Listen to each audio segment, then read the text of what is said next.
All right, everybody, welcome out to the Lager Room Guys Craft Beer Show. It is Tuesday, October the 8th, 2024. Jersey Johnny coming at you. With me, as always, is none other than Mr. Beer Samurai. Say hello, Mr. Samurai.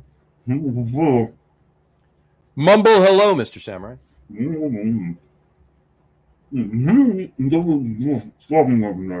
I will pay anybody $100 if you can tell me what he's saying, other than Dave himself. Or Kelly, for that matter, because she may know his mumbles. Okay. Never mind. Jokes. Too many jokes. I know. I was waiting for you to say one at least halfway decent. Happy National Fluffer Nutter Day, John. Happy National Fluffer Nutter Day to you, sir. How are you and your Fluffer Nutter doing? It's actually not a Fluffer Nutter because I couldn't find fluff, so I'm using Nutella. No. So it's a nut and nutter. A nutter. Nut and nutter. A nut and nutter. Nut and nutter. There you go. That works. How is your nut and nutter? It's nice. I was gonna say because Nutella is like mostly fluff. It's fluff, cocoa, and hazelnut. Right. Pretty much. And this actually works. I just don't know how this is going to work with my beers. I was going to say you must be enjoying it because every time I ask you, you're too busy enjoying it to. Nom. Exactly. It's actually pretty damn good. Like that. Well, that's good. That's a win. That's good. A nut and nutter. I'll have to try that. I've never actually. Yeah, they give that a shot. That works. It would have been better if last week's top threes were this week because we excluded peanuts because they're technically not nuts, but with the hazelnut in there, so there's a lot of nutting around there. A lot of nutting around. Nothing to talk about. All right. So, so also you can see my shirt here. I've got like the Great Wave, but there's like Cthulhu coming out because it's International Octopus Day. It is International Octopus Day. Happy International Octopus Day. So that's why I had to wear that today. But today's show, and it's very, very appropriate that today's show has fallen on International Face Your Fears Day.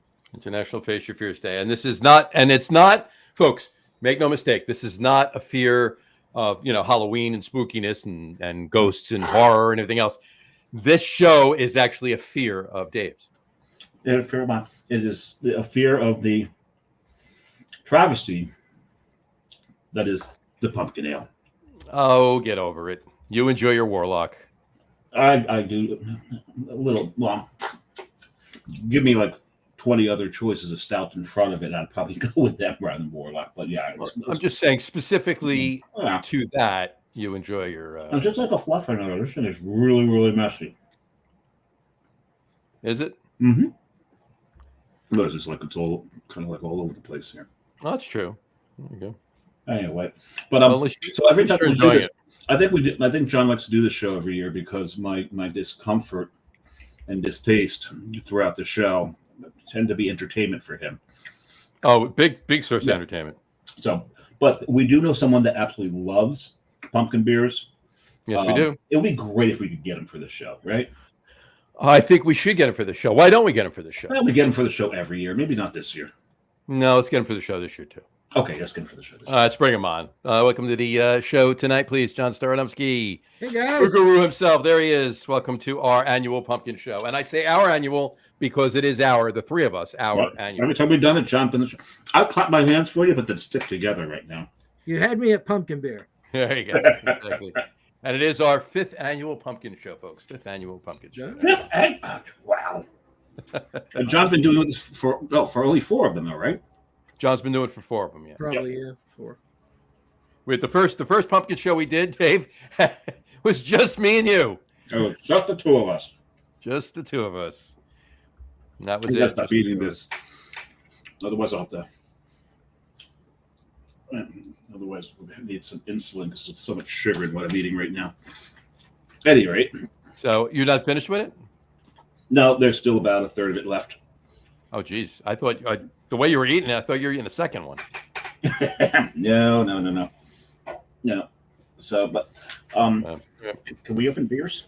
We can open first. Let's let John open his first. All right. While John opens his, I'm going to start with a pumpkin. You know what? I'm going to eat this first. It's a pumpkin bread loaf, dessert pumpkin bread. Okay. I'm going to have a bite. Actually, not bad. I don't mind some pumpkin desserts, but I do kind of resent that this time of year that everything's pumpkin spice this, pumpkin spice that. Or seriously, apple cinnamon is such a great fall flavor. And I don't think it gets the respect that it deserves because everyone's so pumpkin crazy. This is true. That's one of my favorites. And John, what's another great flavor for falls? One of your favorite flavors? Bratwurst. Well, that's just football season. Bratwurst works. Bratwurst does work, but maple. Yes, maple for fall is definitely right up there with everything else. Maple brown sugar, apple cinnamon, to me, greater than pumpkin spice. Mm-hmm. Just saying, my opinion. Don't need to hate on me for it. Just my opinion. I had some amazing maple syrup on some amazing pancakes for breakfast on Sunday up in Worcester. Amazing. Very nice. Did I say amazing? You said it a couple times. The yes. real stuff makes all the difference. All the difference. Yeah. Yeah, because maple flavored high fructose corn syrup is just that's tooth rot. It's not maple syrup. No, it's not maple syrup. It's Not in the corn syrup. least. So what'd you pour there, John? I got Staradumsky. a classic Dogfish Pumpkin Ale, which is every year buy for me. I pick up at least a 6, usually a 6. There you This go. beer. And you wrote us about was it you or Doug that wrote us about this one that was a little not quite up to snuff of prior years this year?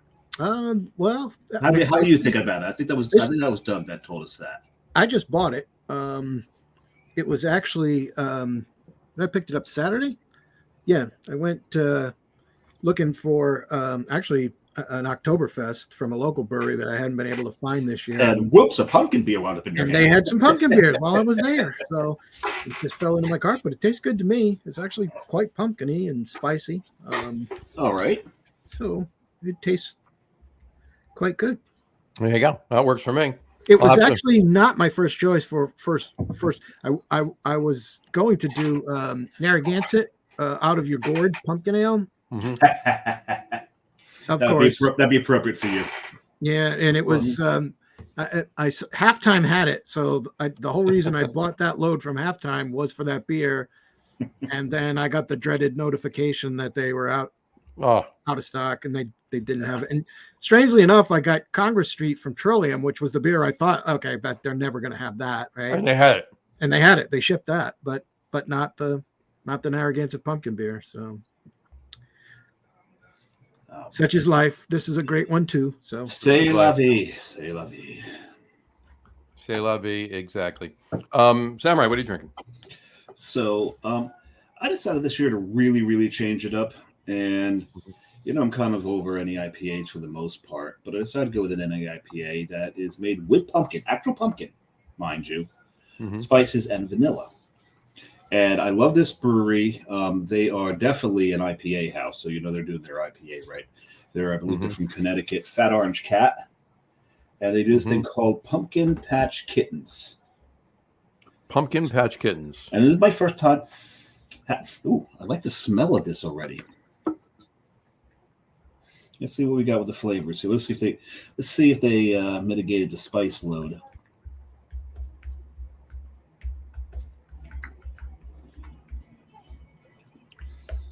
That's interesting, and not in a bad way. Interesting. It's very, very, very creamy. The vanilla is what really kind of stands out in this more than anything else. The spices are just like kind of supporting the vanilla a little bit. Okay. That is interesting. That one's interesting. And what's also interesting is that I had their pumpkin spice latte at Taco Mac a couple weeks ago from Fat Orange Cat. Really? Yeah. And it was actually quite good. They do great beer. They're mostly an IPA house, but when they wander off of the IPAs, they can put out some pretty quality stuff as well. Yeah, it's the first time I've seen their beer down here, and at the time I didn't even know they were from Connecticut.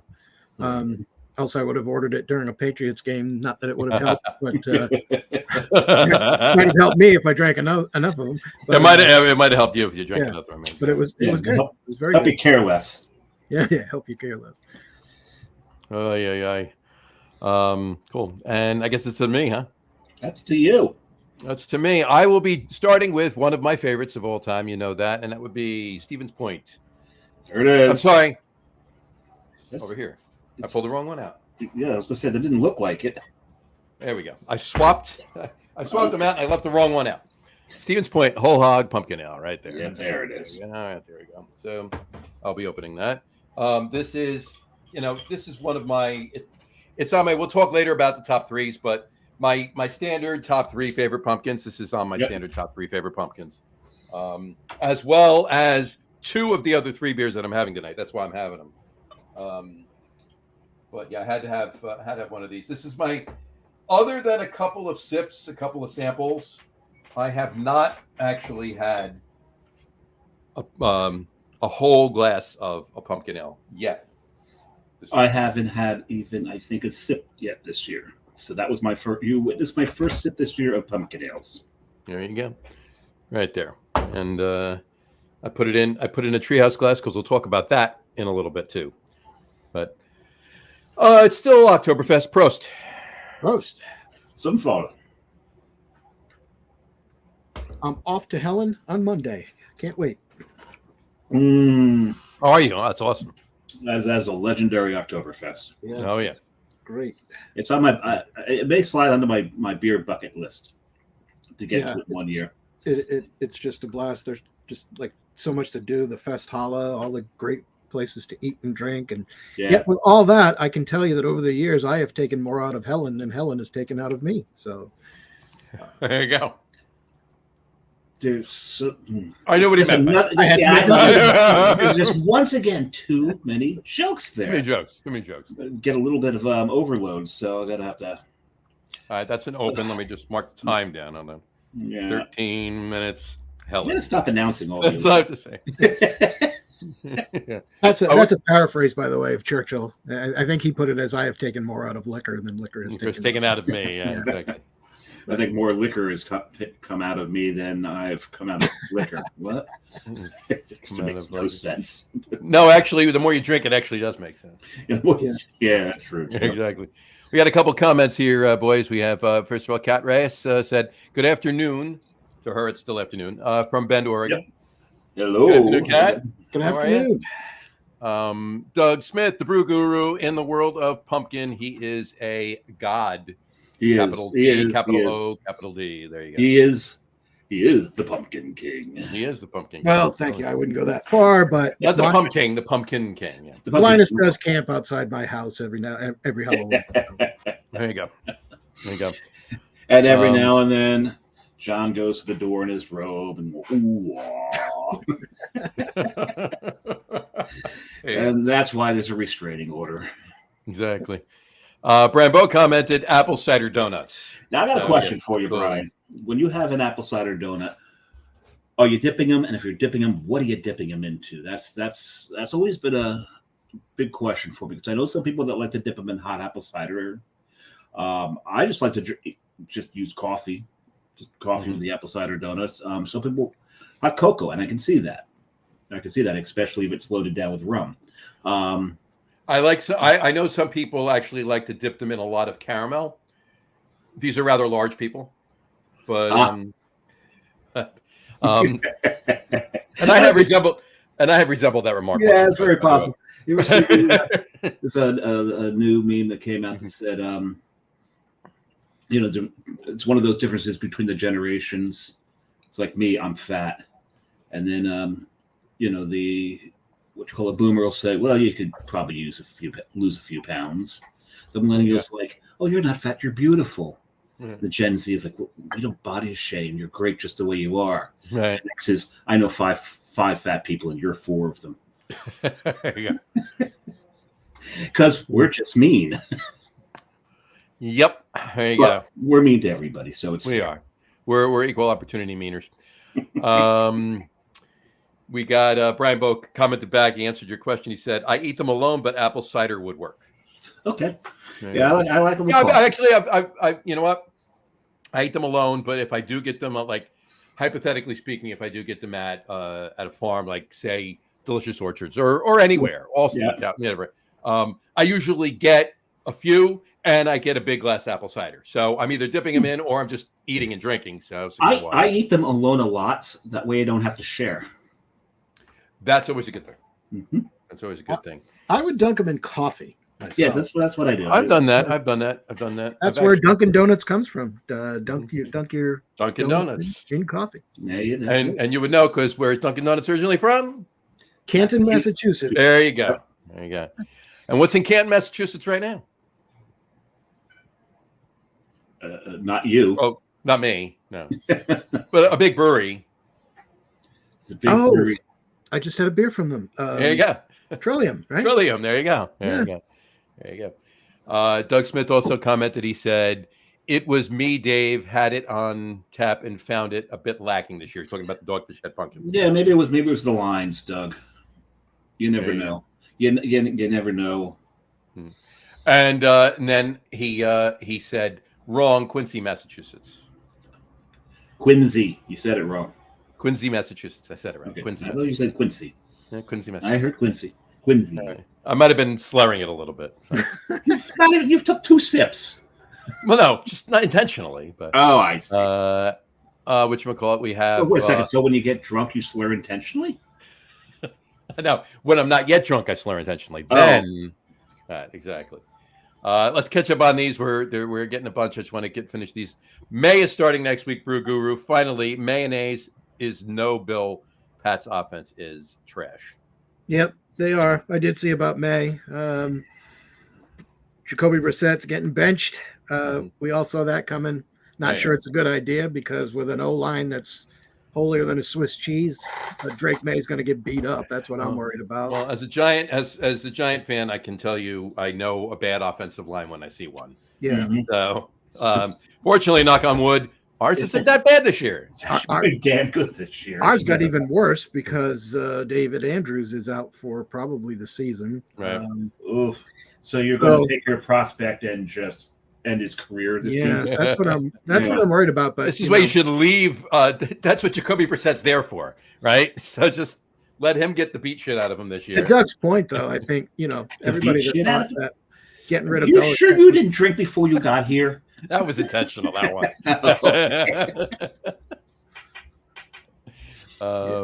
Which we got. Brian Boak said, "We are not mean. We just never got a filter. We just tell the truth." Which every other generation just determines is mean. Right. That's how they see us. Right, exactly. I don't think we're mean. I think we're hilarious. I think we're hilarious too.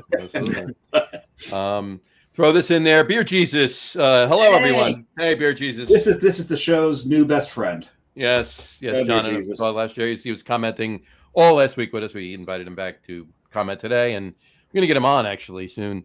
Yeah. Doug Smith said, "Praise Jesus." See, because Doug was watching. Jesus down here. I think every state should have a beer Jesus. I believe you're right. You're right. The beer Jesus of New Jersey. The beer Jesus of this is the beer Jesus of Ohio, by the way. He's from Cincinnati. Actually, no.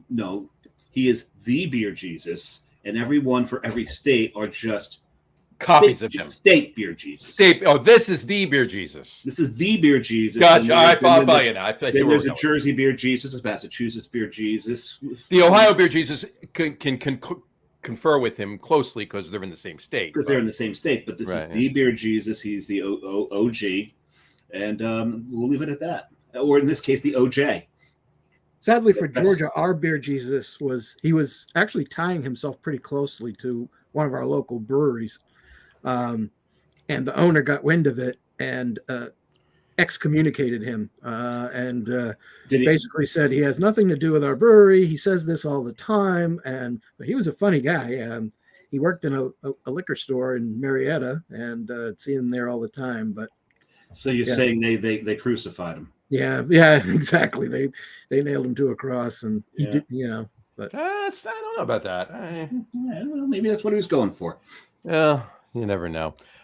He did comment that was his Facebook post. Beer Jesus on Twitch commented in faster than a bad head forming off a poorly poured Guinness, more slower than people's minds not choosing IPA, and less carbs than what Katy Perry wants on her thighs. It's me, Beer Jesus. I like it. All right. I'm still trying to make sense of that last one. There you go. It's a bit distracting. I know it is, actually. He says, I slur more than Helen Keller's own audiobook. All right. Oh. All right. Well, he just outed himself as Gen X. There you go. I have more filter than a Keurig on overtime. You mean less filter? Less filter. He probably means less filter there. Yeah. And he says, I make Greg Cook's hops look like Goose Island's 312 on a winter day. There you go. All right. He's that. We are caught up. There you go. Not enough beer. Okay, so back to the drinking. Back to the drinking. This is actually John. I'm gonna have to get you one of these. The Rosemary's Baby. No, it's funny. That's not Rosemary Baby. Oh, not Rosemary's Baby. Yeah. No, you just outed my second one. Thanks. The fat orange. Now I don't get to reveal. Oh gosh, I'm sorry. You destroyed my reveal. Disregard what I said in the last 3 minutes. Let's take it backwards. Okay, so now we can get back to drinking. No, we get back to drinking. You're gonna have to get Tom one of those. See what now? You're gonna have to get John one of those. Oh, well, I meant you. But maybe get me one of these. Well, yeah, I can get one. Yeah, I'll get you. Well, it's easier to get you one of those, but I can send one down to the pumpkin king. Pumpkin king, not the pumpkin. The pumpkin king. We can get it. I got one at Taco. You might be able to get that one. I don't know if you. I don't know. This is. I'm not sure it's worth a full 4-pack though, John. Do they? You can get. Well, it depends on where you get the vanilla strong in this. It's almost to the vanilla is strong in this one. Yeah, in this one, yeah, it's almost to the point of like a lactose kind of sense, but I don't know if that's just a vanilla playing with the pumpkin spices. So it could be, but that's why I'd like you guys to taste it to see. I don't think there's any in it because Fat Orange Cat always tells you what's in their beer. So if there was lactose in it, they'd tell you there's lactose in it. Now they're really good that way. Now, Fat Orange Cat, it's being brewed out. Is that? Do they actually have a space? Because it says here they're. No, I don't think they have. It's being brewed out at 12% too in North Haven. It's very possible. They don't have a tap room, as far as I know. They didn't when I lived up there. Okay, fair enough. Otherwise, it says it's North Haven, so that's got to be 12%. Where they're brewing a lot of stuff. Right? No, I think this is only 8%. Oh, it's only 7. I know. I see what you did there. I see what I did there. All right. John Staradumsky, did you always have that huge Patriots logo behind you? Yes. I remember ever seeing that again. No, wait, this is on my chair. Oh, the chair. I thought you were talking about the fat head of Brady behind. Oh, no. I don't know. Brady's always been back there. Yeah, no. And so is Sam Adam. It's just a cover for my office chair. I see. Okay. I thought you just had like this huge, maybe neon sign sitting behind you. It's for good luck, and they need all the luck they can get this year. So just like last year. Or maybe it's failing. Maybe you need to. Could be. Sometimes there's certain things that you need to burn on the right phase of the moon in order to, eliminate a curse. Just say it. I have a superstition where I don't drink beer during the game from the state of the competing team. That's a damn good tradition. After the game, if we won, it's fine. I can now we beat your team. We drink your beer, right? But I do have that superstition, and that ain't working either. So there you go. I like that. I like that a lot. I like that too. I'm not drinking any Pennsylvania beers today, so that's good. No, screw that. I'm not. No, actually, I am. Damn it.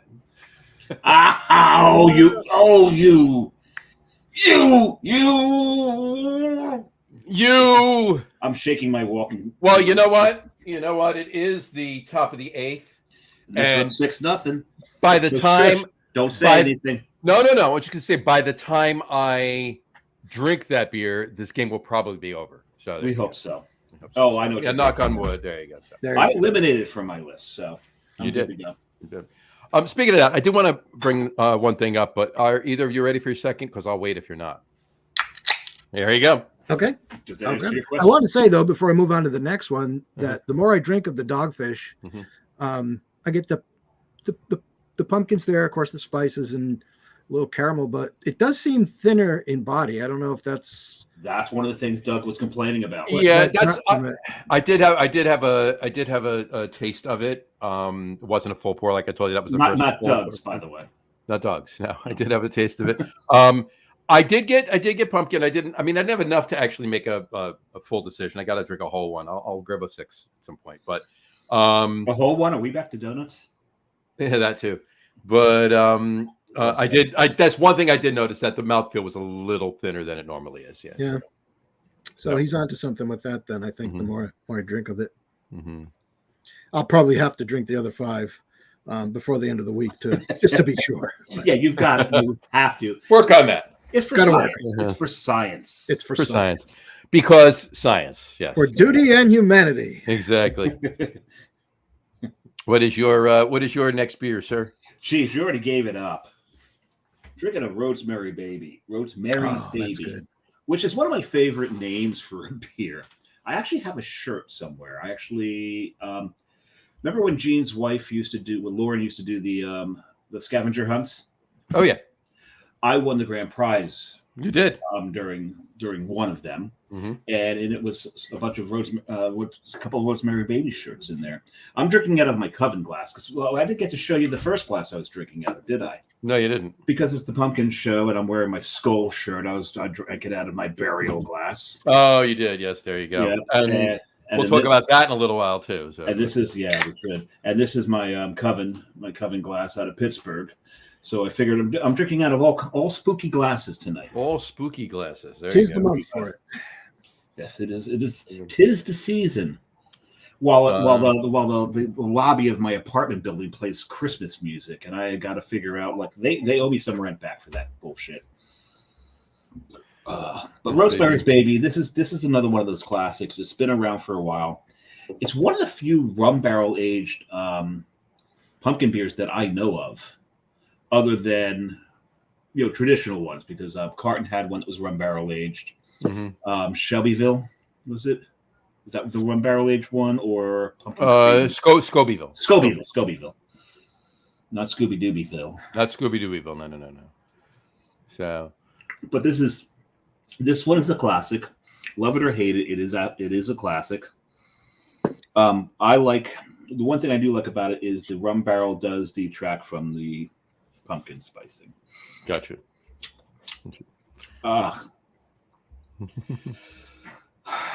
No offense to Two Roads, I love your beer. It's just pumpkin ale. Sorry, it's just pumpkin ales. It's just a pumpkin ale. Just pumpkin ale in general. Yeah. Guru? I got this. I picked up a 4-pack of this about a month ago, so I've already had it and stuck it up on my website. But it is a new one for me this year. I've never had it before. It's I could figure clown shoes, pumpkin sombrero. Oh yeah, I did see you put that up. Yeah. Yeah, and I haven't had it. It's very good actually. They call it a brown ale, but to me, it's more of a almost borderline stout. Oh wow! But with very good pumpkin flavor and pumpkin spice. So I wanted to try it for a long time, but I pick up their 12 beers of Christmas every year. Oh, nice. And that's 12 different beers in there, and they have almost always one of their sombrero line in there. But they've never had this one, and this was the year I got to try it in a 4-pack. So nice. What are we thinking of this one? There we go. What'd you say? I asked him what he thought of this one, so he's tasting it. Tasting it to find out. It's very good. Very good. It's stout-like, also in very flavor. malty.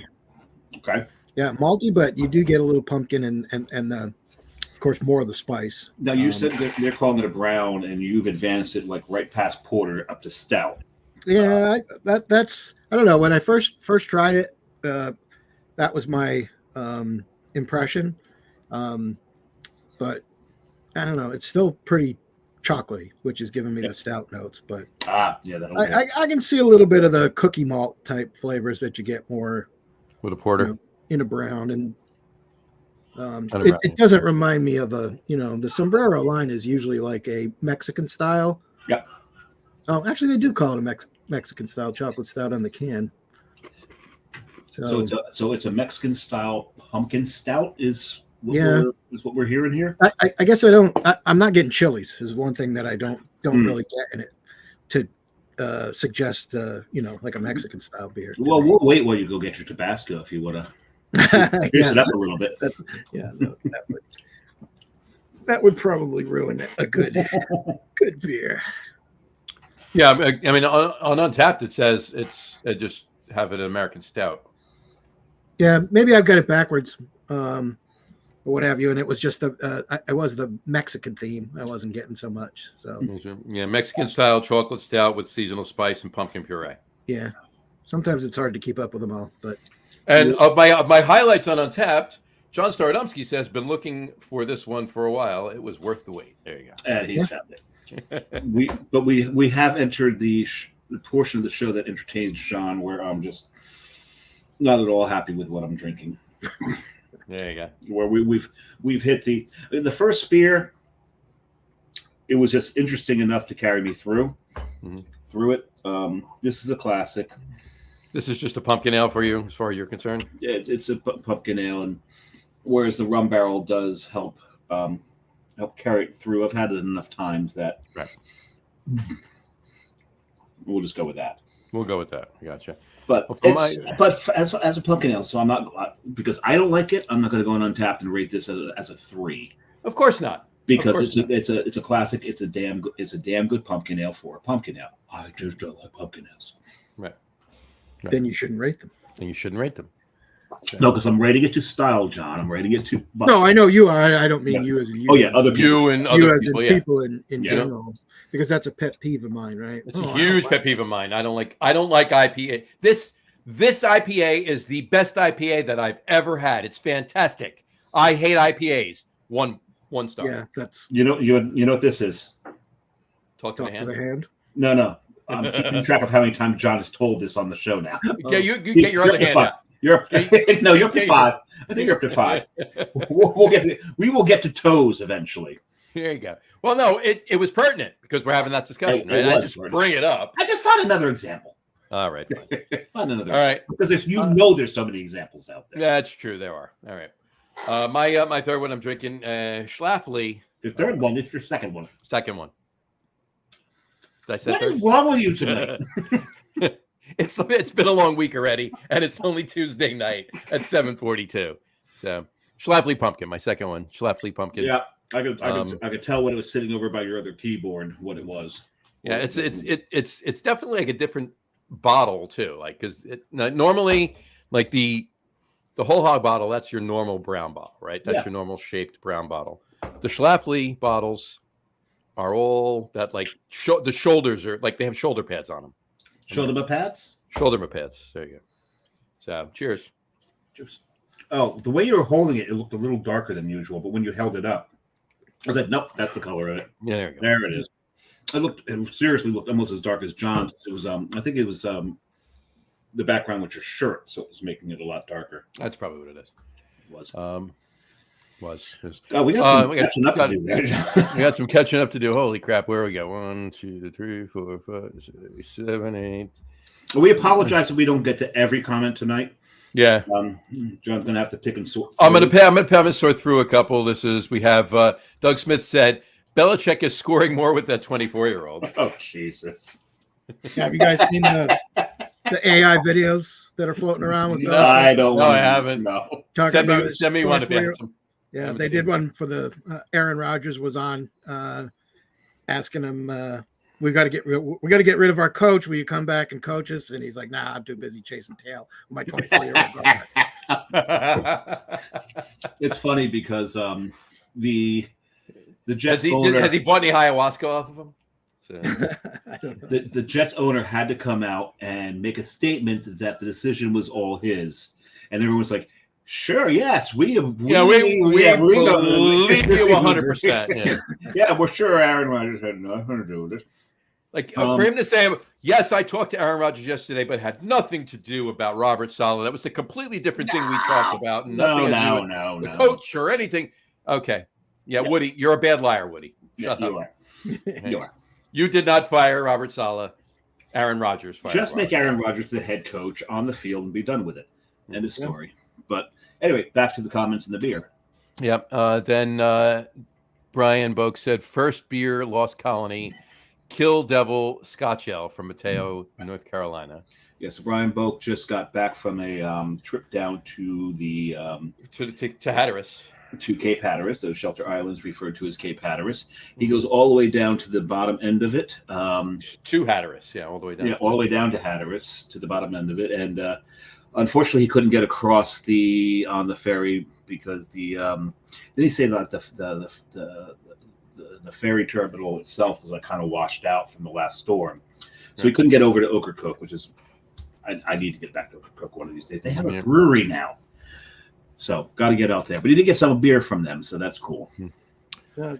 Sorry to hear you didn't get to the brewery, but not sure if you guys are aware, but Helene did a number on breweries in Asheville.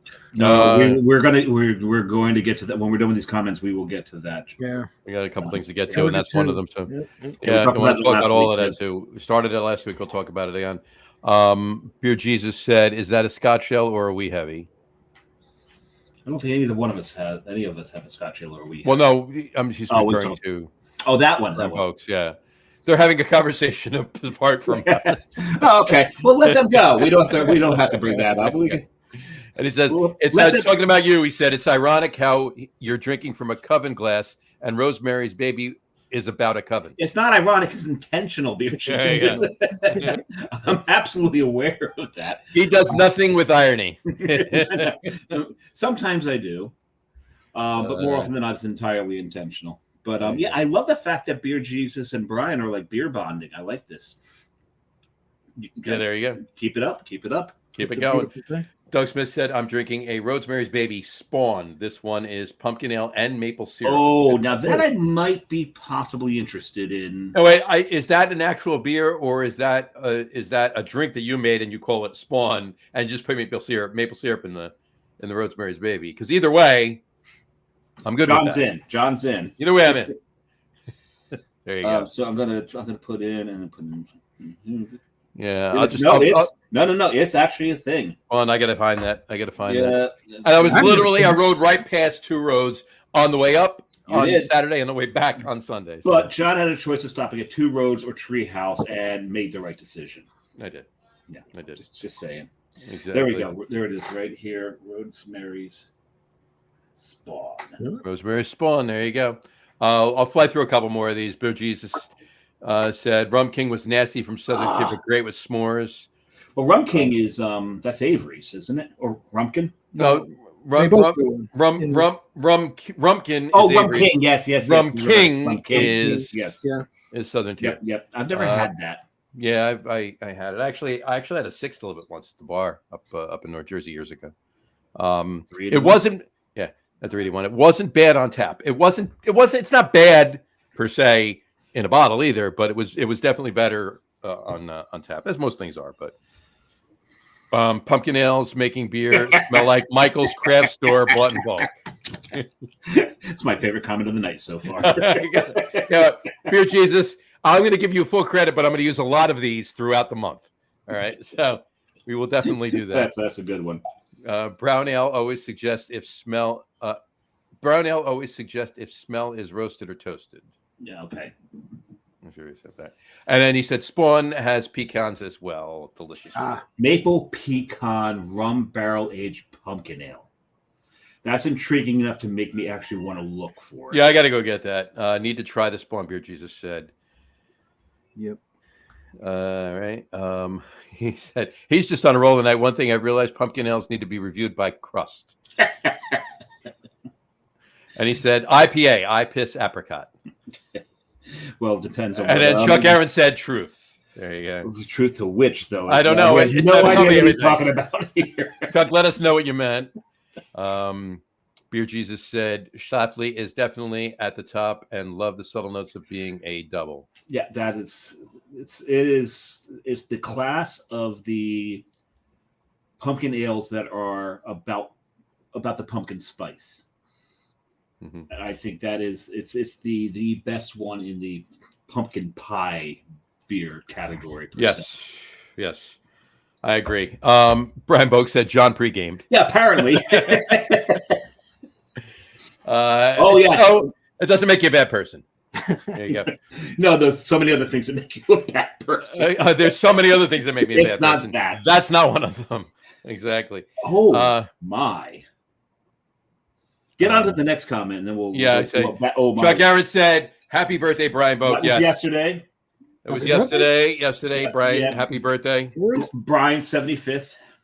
75th. He's gonna kill me for that. He's gonna kill you is what he's gonna do.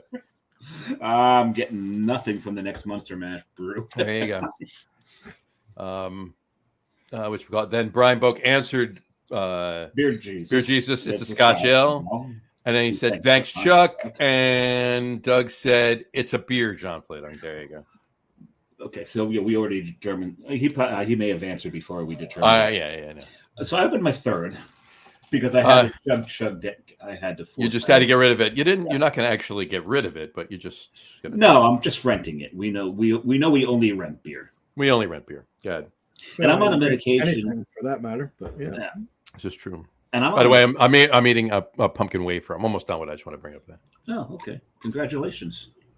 Well, I still had 3 things. I just want to make mention of it. That's all. I finished the bread already. We'll hang it on the fridge. I will. I drew a little picture. Good. No, I've opened my third because the one thing, it's rare that I'll ever drain pour a beer. Mm-hmm. If I don't particularly like it, I'll just shove the thing down.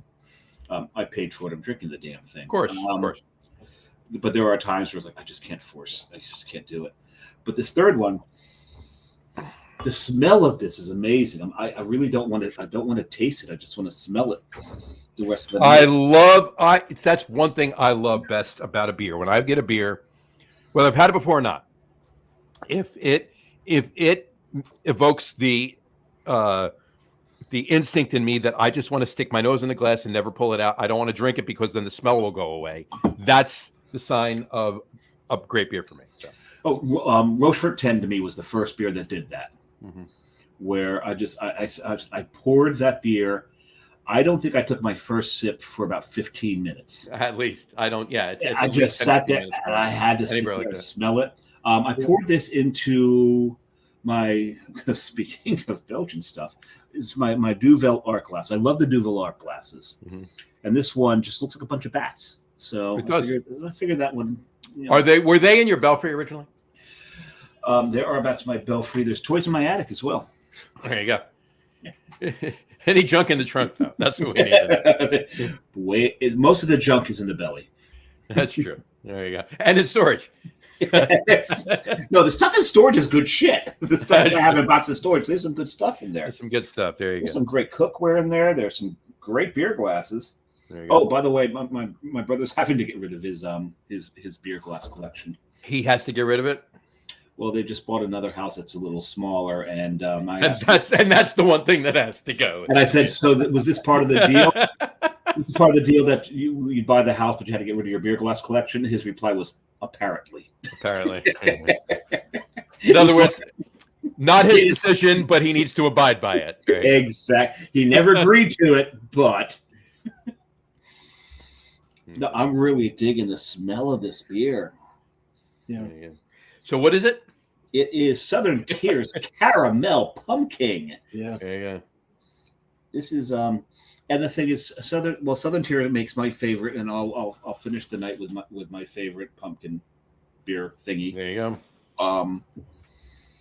So I figured, and I've always kind of liked pumpkin, because pumpkin to me, and people think I'm nuts when I say this, but to me, it's not so much like that pumpkin pie beer. To me, it's more like a spiced pumpkin seed beer, like a roasted pumpkin seed beer. Right. And that's the flavors I get from it. That's what my palate delivers for me on that. So I kind of really do like pumpkin because it's different than all the rest. You know, you've carved out your pumpkin. You've spent 3 hours trying to get all those damn threads off the side so that the eyes you carved in don't have all these little things hanging down. But you've taken the seeds, you put them on the tray, you put all the little spices on if you want to, and roasted those. And to me, that's the flavor of a pumpkin. So when I saw there was a caramel, because the caramel came out last year, and I saw so many people checking it in, I'm like, I really do want to try that. And I went early this year to get pumpkin beers, knowing the show was coming. And when I saw it, I'm like, yep, mine. It's funny because you get the caramel and beer Jesus, I'm actually getting crust in the smell. Yeah, I get that in the straight. Yeah, I get that. I get that in straight pumpkin all the time. Yeah, you get the pie crust. And one of the things I love, and I do like that aspect of pumpkin, but what I really love too about all the variants is that they retain that pumpkin pie character, but combine it with another element that's like so for the caramel. To me, I think I put it akin to a slice of pumpkin pie on the holiday drizzle with caramel sauce. For the warlock, it's like a slice of pumpkin pie with a cup of coffee. With the rum king, it's like your slice of pumpkin pie that you're enjoying, and your drunk uncle comes and spills his booze all over your plate, right? So every one of them's got some aspect of that. I aspire to be that uncle. Yes. You don't aspire to be that uncle. You are that uncle. No, I'm not allowed near my nephews and nieces. Oh, all right. Well, that doesn't mean you're not that uncle. Because I am that uncle. Not allowed. Oh my. Okay, so like other than Rochefort 10, like every other beer that you don't want to taste because it smells so damn good, right? The flavor compared to the smell is lacking. The smell is so much better than what you get out of the flavor. Well, IPAs aside, because there's some IPAs where that's the smell and the flavor just are they're married together. Sure, because they use the same hops in the finishing as they did in the flavoring of the boil. But well, 7-2 now, but I just wondering. Edgar Diaz gave up only 2. Cool. I don't think he pitched. Thank God. I'm not saying that the flavor of the beer is bad, that I'm not enjoying it. I'm just saying it's a pumpkin ale. So you can take out of that what you want. Gotcha. I just, God, I wish the smell had delivered in the flavor. Gotcha. Well, it's there. It's just not as strong as in the aroma. No, there's other flavors. The spices overtake the caramel and the crust in the flavor. Gotcha. And what's my least favorite thing about pumpkin ales? The spicing. The spicing, yeah. So the beer. No, I like the beer. It's just no, I'm kidding. You went and ruined it with a bunch of shit. I know. John, I may pour my fourth and just leave this here to smell every now and then. Well, there you go. You, John, did you open your third yet, or you're not? No, I'm still in the clown shoes. I'm still working on my second too. That's good. All right, let's. It's gonna take me a while to get through this one, so you guys will catch up. No, we'll catch up. Yeah. So, all right. So let's chat about. There's a couple things I wanted to get to. The couple things I did over the weekend, really quick, that I just want to bring up to specifically with you on the show, John. We'll get to afterwards, but my second thing will lead into that anyway. But first thing is to continue the conversation about last week and with you on the show, because you're down there, you're right there. And I don't know how bad it was around you. I want to hear, your personal experience with Helene and everything that went on there. But Asheville is it's a sin. It's a shame. It's horrible. I mean, we're going to there's 2 or 3 funds, and we're gonna start promoting them tomorrow. We're not doing one per se. We're gonna promote ones that are already happening that we feel are the right ones. Yeah, last week we'll have it on Facebook. We'll have it on Instagram. We'll have it on X. We'll have it on our website, so forth and so on. And have at it. But let's discuss that because I mean Asheville just got decimated. Well, last week we did talk about starting something ourselves, and then when John and I went through and started looking at like who we could tie into, we saw there's so much stuff already being done. There's no need for us to start something. We're going to give you the links. There's stuff for the food banks down there. There are GoFundMe's for the breweries, and some of these aren't to get the brewery back online. They're GoFundMe's for the employees. The employees, absolutely, for what they've lost and what. Well, it's more so like the things I want to put up there and that we want to get involved with and not get involved. I mean, we'll get involved to whatever degree that they want us involved with, but it's for them, right? It's not anything we're doing. We're just using us as an arm of them and their funds that they're already putting together. But it's mainly employees and families and so forth and so on. But I also want to get one in there for the breweries too, because we can help the employees now, but the breweries getting back on track will help the employees later. So some of these breweries will never. Some of these breweries will never. Some of them not going to come back. We know that. Some of them are not going to. And I mean, hopefully they're insured, but who has flood insurance in the mountains, right? That's the problem. It's the same with individuals, right? A lot of people that have lost everything do not have flood insurance up there. I don't have flood insurance. I am insured about just about against everything else. I've got earthquake insurance in Georgia, but believe it or not, we've got a fault line in the state. But the New Madrid in Missouri is probably, people don't know it, but that's an even more not active but more damaging fault line than what's out in California. It just hasn't gone off in a long time, but it's not expensive, right? But I live on high ground. I don't live near a river, so I don't have flood insurance. And I'm assuming that that's probably what they thought too. But they got hit the same way we did. It wasn't just the storm, but we had drenching. We had a cold front move in a few days before Helene hit, and we got drenched with pouring rain for like a day and a half before Helene even came into the picture. They did too. That was part of the problem out there. The water table was so high, right? Yeah, the ground was saturated. So when Helene came in, it actually dumped more rain on them than it did on us. And all that water poured down from the mountains and sought the path of least resistance. And it just, the rivers, they were just flooded. And Asheville is like, I mean, we have a brewery here in Georgia, in Valdosta, that had their warehouse collapsed by winds.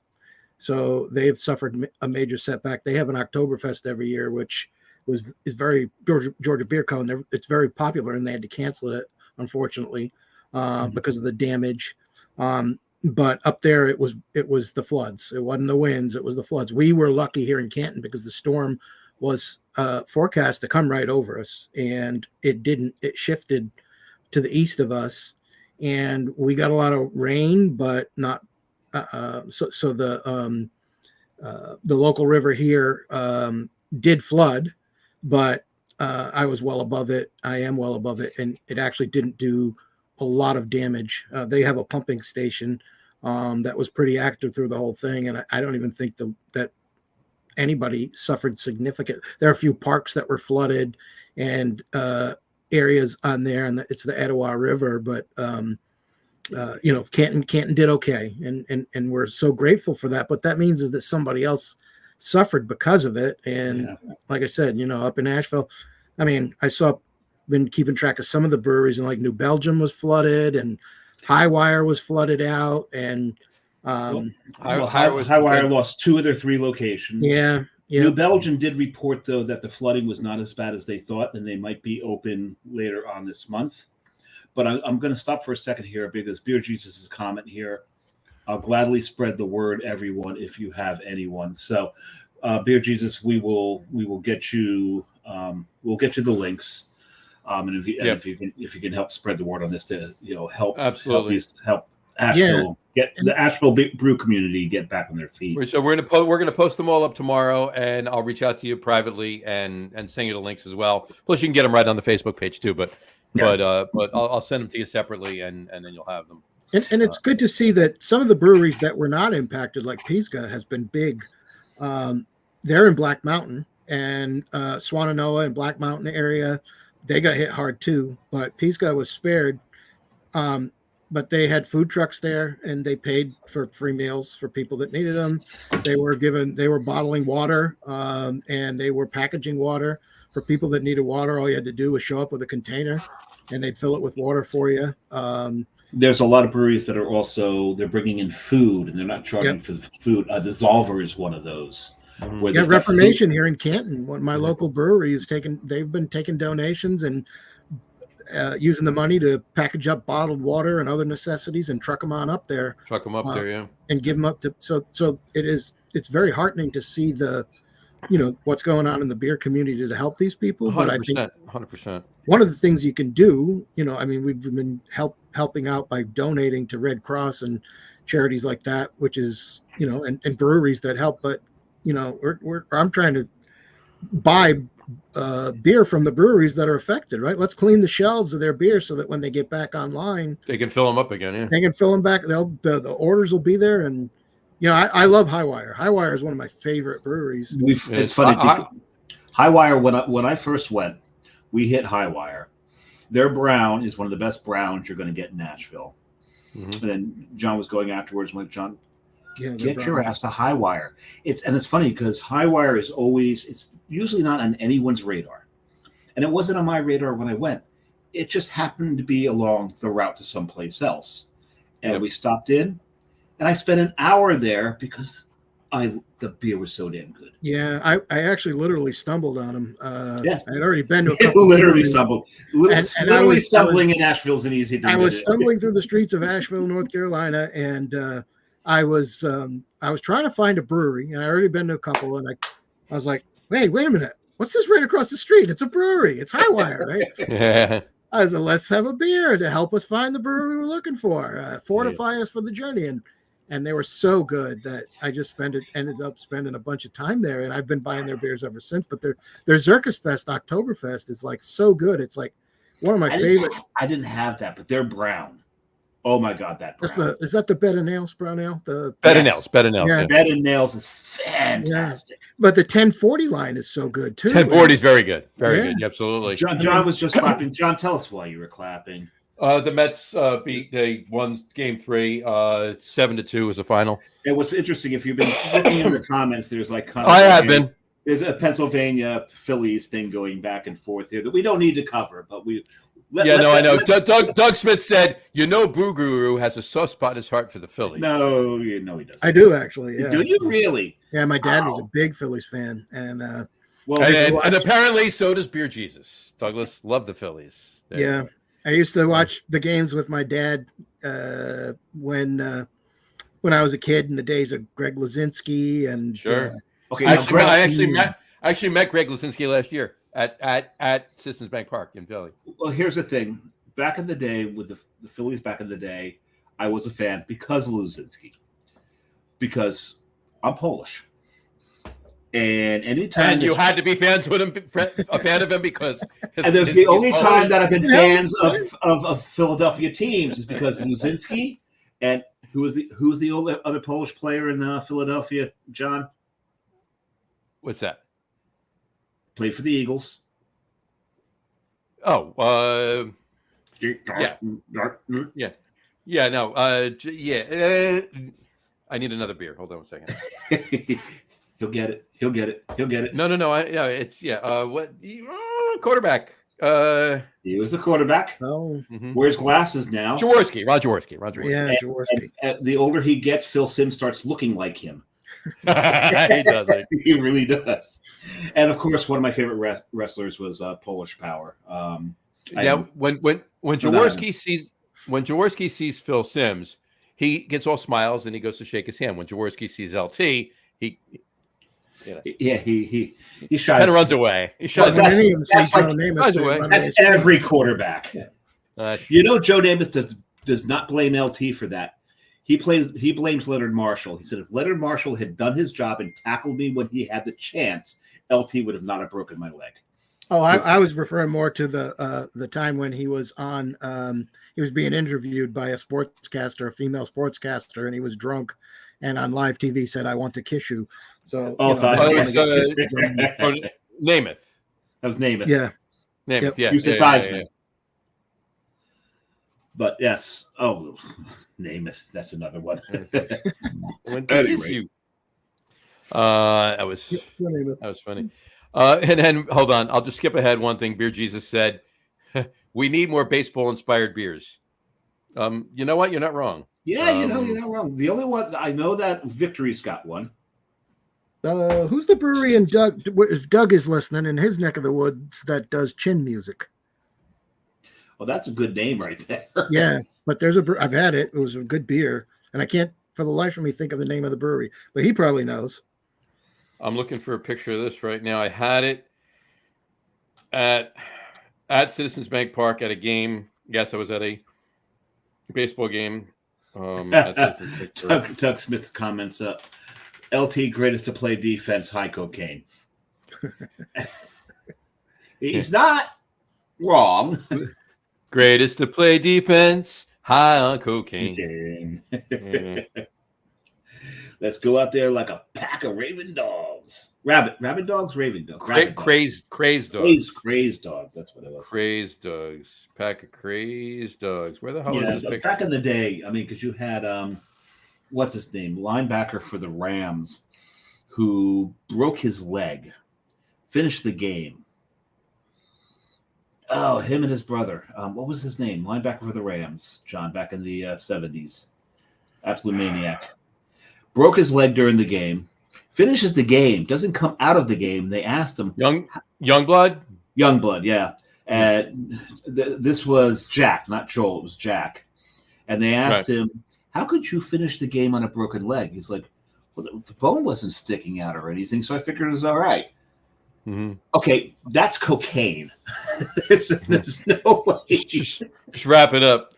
This is what we are. Sly Fox. They do Slugger. That's right. For the Phillies. There you go. For the Phillies, of course.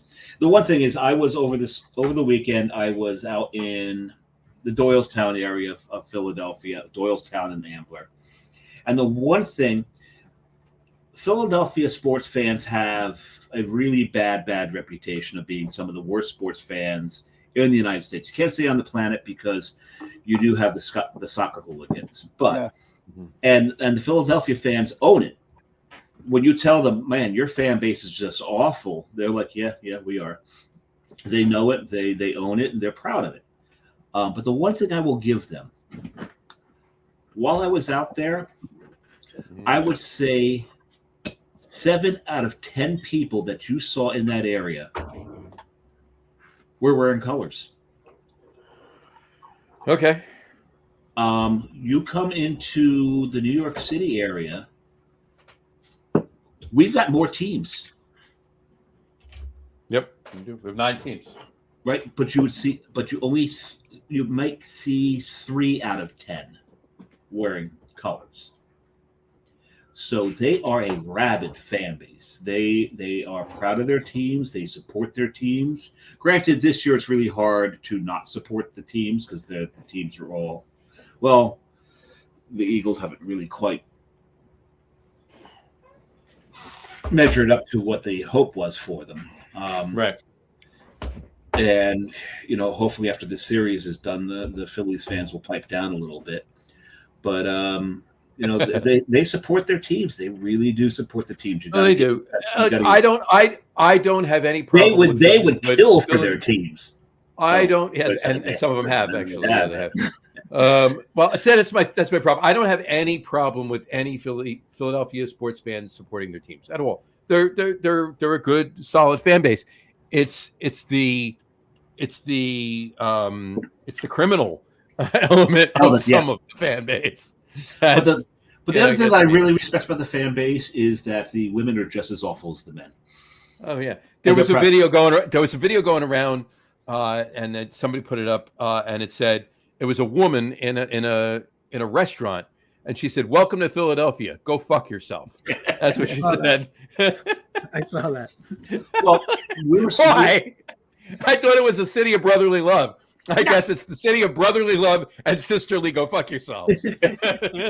We were sitting at a gastropub and we're listening to there's 4 people at the table. There's like a mother, father, and I don't know if the younger woman or the younger male or the child of the parents. but it was the woman, the younger woman, that was going off, and she's talking about the upcoming game. It's like, the Mets fans, they all hold up this OMG thing, this OMG. So we need to come to the game, and we need to hold signs say, "Oily meathead grease balls." It's like, these are Philly fans. It's funny. It's definitely funny, but so that was it's an insight into the psyche of that team. But John, you just opened your third. I did, and I went with one of my favorites, which is the Kentucky. Oh, yep. There it is. Barrel. That's on your list. Yeah, it definitely is a great beer. It is. Hold that glass up again. Is that an Allagash? What, the glass? Yeah. No, I read it's proper glassware. Never mind. Yeah, It's of course, it's Staradumsky. Of course it is. Of course, he's drinking out of the glass that goes with the beer he's drinking. Yeah. I didn't see it last year. I don't even know if they made it last year. We talked about this. Yeah, we talked about it on the last year. show. Yeah. Couldn't find it. But they had it, and it went right into my cart. And it was just Saturday when I saw it for the first time. It's always been my one complaint about it is that I think for 4 bottles, $15 is pushing it. It's probably a $15 a 6-pack beer, but you're charging me a premium price. Well, this year it was $18 for 4 bottles. And, I remember you putting that on. I know. I spent more for this.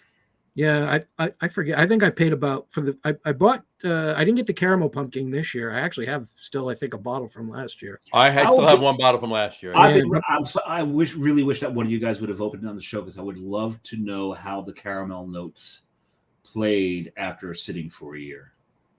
You know what? I'm going to have to do that and revisit it. I know that the Pumpkin and the Warlock do age well. Oh, hell yeah, they do. Even that's why I'm curious. The suggested Best By dates on the bottles are pushed out like a year, 2. And last year, I think when I had Warlock on this show. Oh, there it is. Yeah, right there. Yeah, you're drinking an aged one, right? July of 24. Oh, it just came to focus. Nice. And we are almost 3 months past this. And I guarantee you, this is good. I've got some probably that are even more than a year or 2 beyond that I've drunk that are really, really good. But John pointed out last year, he's like, "Did you just get this year?" And I actually had just bought a 4-pack last year of Warlock. But Total Wine is infamous for putting stuff, hanging on to stuff, and then putting it back on the shelf, or the distributor sends it in and it's past date, and they still put it on the shelf. We got to get you to Cable Beverages one of these days. But this year they did. I checked the dates too this year, and they did have it had the different label, the Warlock that I picked up this year, and it was current. But it's okay. I mean, they did me a favor and aged it for me last year. But well, that's it. I mean, there's a lot of beer that I mean, there's certain beers I will get specifically to. I'll have a fresh one just to see. But the rest of them, I'm sitting on for a year at least, because like Mad Elf, we talk about this all the time when we do the Christmas in July show and we do the holiday beer show. Mad Elf, I'll get a 6-pack. I maybe I get some years I might get 2, but usually I get 1 6-pack, and I will have 1, maybe 2, but usually just 1, and the rest I sit on, because Mad Elf is so much better a year or more later than it is. I'm thinking 8. Mad Elf, you know how to describe Mad Elf. Mad Elf is cherry flavored rocket fuel. It is for the first 3 years, at least. Depends on which batch it is. They've got some treatments they do to it. If you go to Trogs, get out to Hershey, go to Trogs. They'll have some of the vintage stuff. They'll have some treatments to it, which makes it drinkable. I have a bottle of last year's Grand Cru sitting too. So, and okay. This is a public service announcement to everybody who's watching us. If you open a bottle of Mad Elf, make sure there are no open flames around. You will light everything up. Doug Smith did answer your chin music question, what the brewery was. Second to last comment. Oh, yeah. Here we go. Center of the Universe. Yeah, that's what it was. Kotu. Yeah, Center of the Universe. But I have opened my 4th. And I had to put it. I love this glass. You love that glass. It's smart, And right? when you do it like that, you got these dead black eyes in there. So I put Warlock in my orc glass. This is an orc glass. Warlock. I like it. Warlock. All right, I'm being handed this. I just had to do this really quick. Hi, Jess.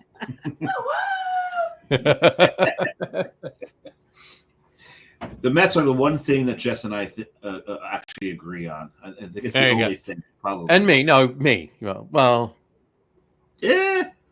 Yeah, I guess it depends on the day. It depends on the day. Yeah, it depends on the day. There are days where she's just over your shit, and I'm just done with your shit. So that's it. Yeah. Well, then you agree. You still agree. No, they don't happen on the same days or for the same reasons. Right. Anyway, so continue your Warlock story. Go ahead. There was no story. I just poured it. You reported. All right. I didn't give you my story. There was no story. Okay, here's the story. I picked up my bottle opener, which is my favorite bottle opener. All right. Because I got it from a beer club, and this is the best thing that came out of the beer club. And I grabbed the bottle, firmly took the bottle opener. That beautiful sound that we all love. Lovingly put the undisturbed bottle cap over there, because this bottle opener does nothing to flare the bottle cap. There you go. And then I poured it into the orc glass, and John Staradumsky called it the war orc glass. There you go. Because there's no warlock in it. So that is my story. I could have made that 10 times longer. You know that. Jeff. I know you could have. My third beer, because I was going to do it before you poured your forward.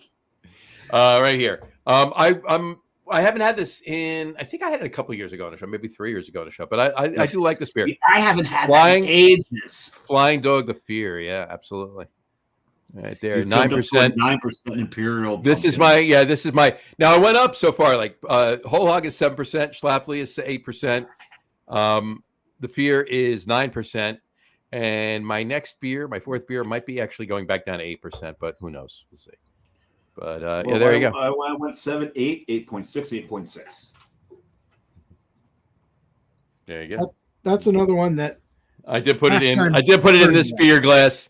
There you go. Just in I need one of those. Respect to you. So there you go. As I recall, last year John drank Pumpkin out of a Warlock glass, and I drank Warlock out of a Pumpkin glass. Yes, you did. So, so the universe was kept in balance, and we are here a year later to talk about Pumpkin. You mean the center of the universe? Yes, the center of the universe. Whoa, that comment was like chin music going by me. Oh, I see what you did there. All right. So just to wrap up our discussion before, we were going to post a bunch of Asheville. Yeah. We're gonna post up a bunch of stuff tomorrow. And we'll put it up. I've been working on a little mini article too. I got a couple articles coming out. Is it a poem? I got an actual poem. I do. Yeah, so actually, I could write one, but in any event, no, we're serious about this. They need help. We didn't mention too. We talked about it last week about. John, I'm not sure if you're aware. Zillicoa Brewing, which is up north. It's just north of Asheville. Washed away. The facility gone. It's just the water took it away. And when I was there, that was, when you travel and you travel around and you do your beer stops, and there's some of the things on your beer stop that you're planning on are a little questionable. And you get there, and it's one of the best places you've been on the trip. Mm-hmm. And it completely surprises you. Sure. And you're like, wow, I'm glad I didn't skip this. Zillicoa was that place for us. Mm-hmm. Highwire was the stumble in for us. That was like just completely non-planned. And those are cool too. But this was the, kind of that risk. Yeah, let's go visit there. And the staff was amazing. The space was very raw is a good way to put it. They took the space. It's not like they did a hell of a lot to it, but they just made it so serviceable and friendly. and the staff was great, and the beer is so damn good, and it's gone. It's just gone. That was that was the inside of the tap room.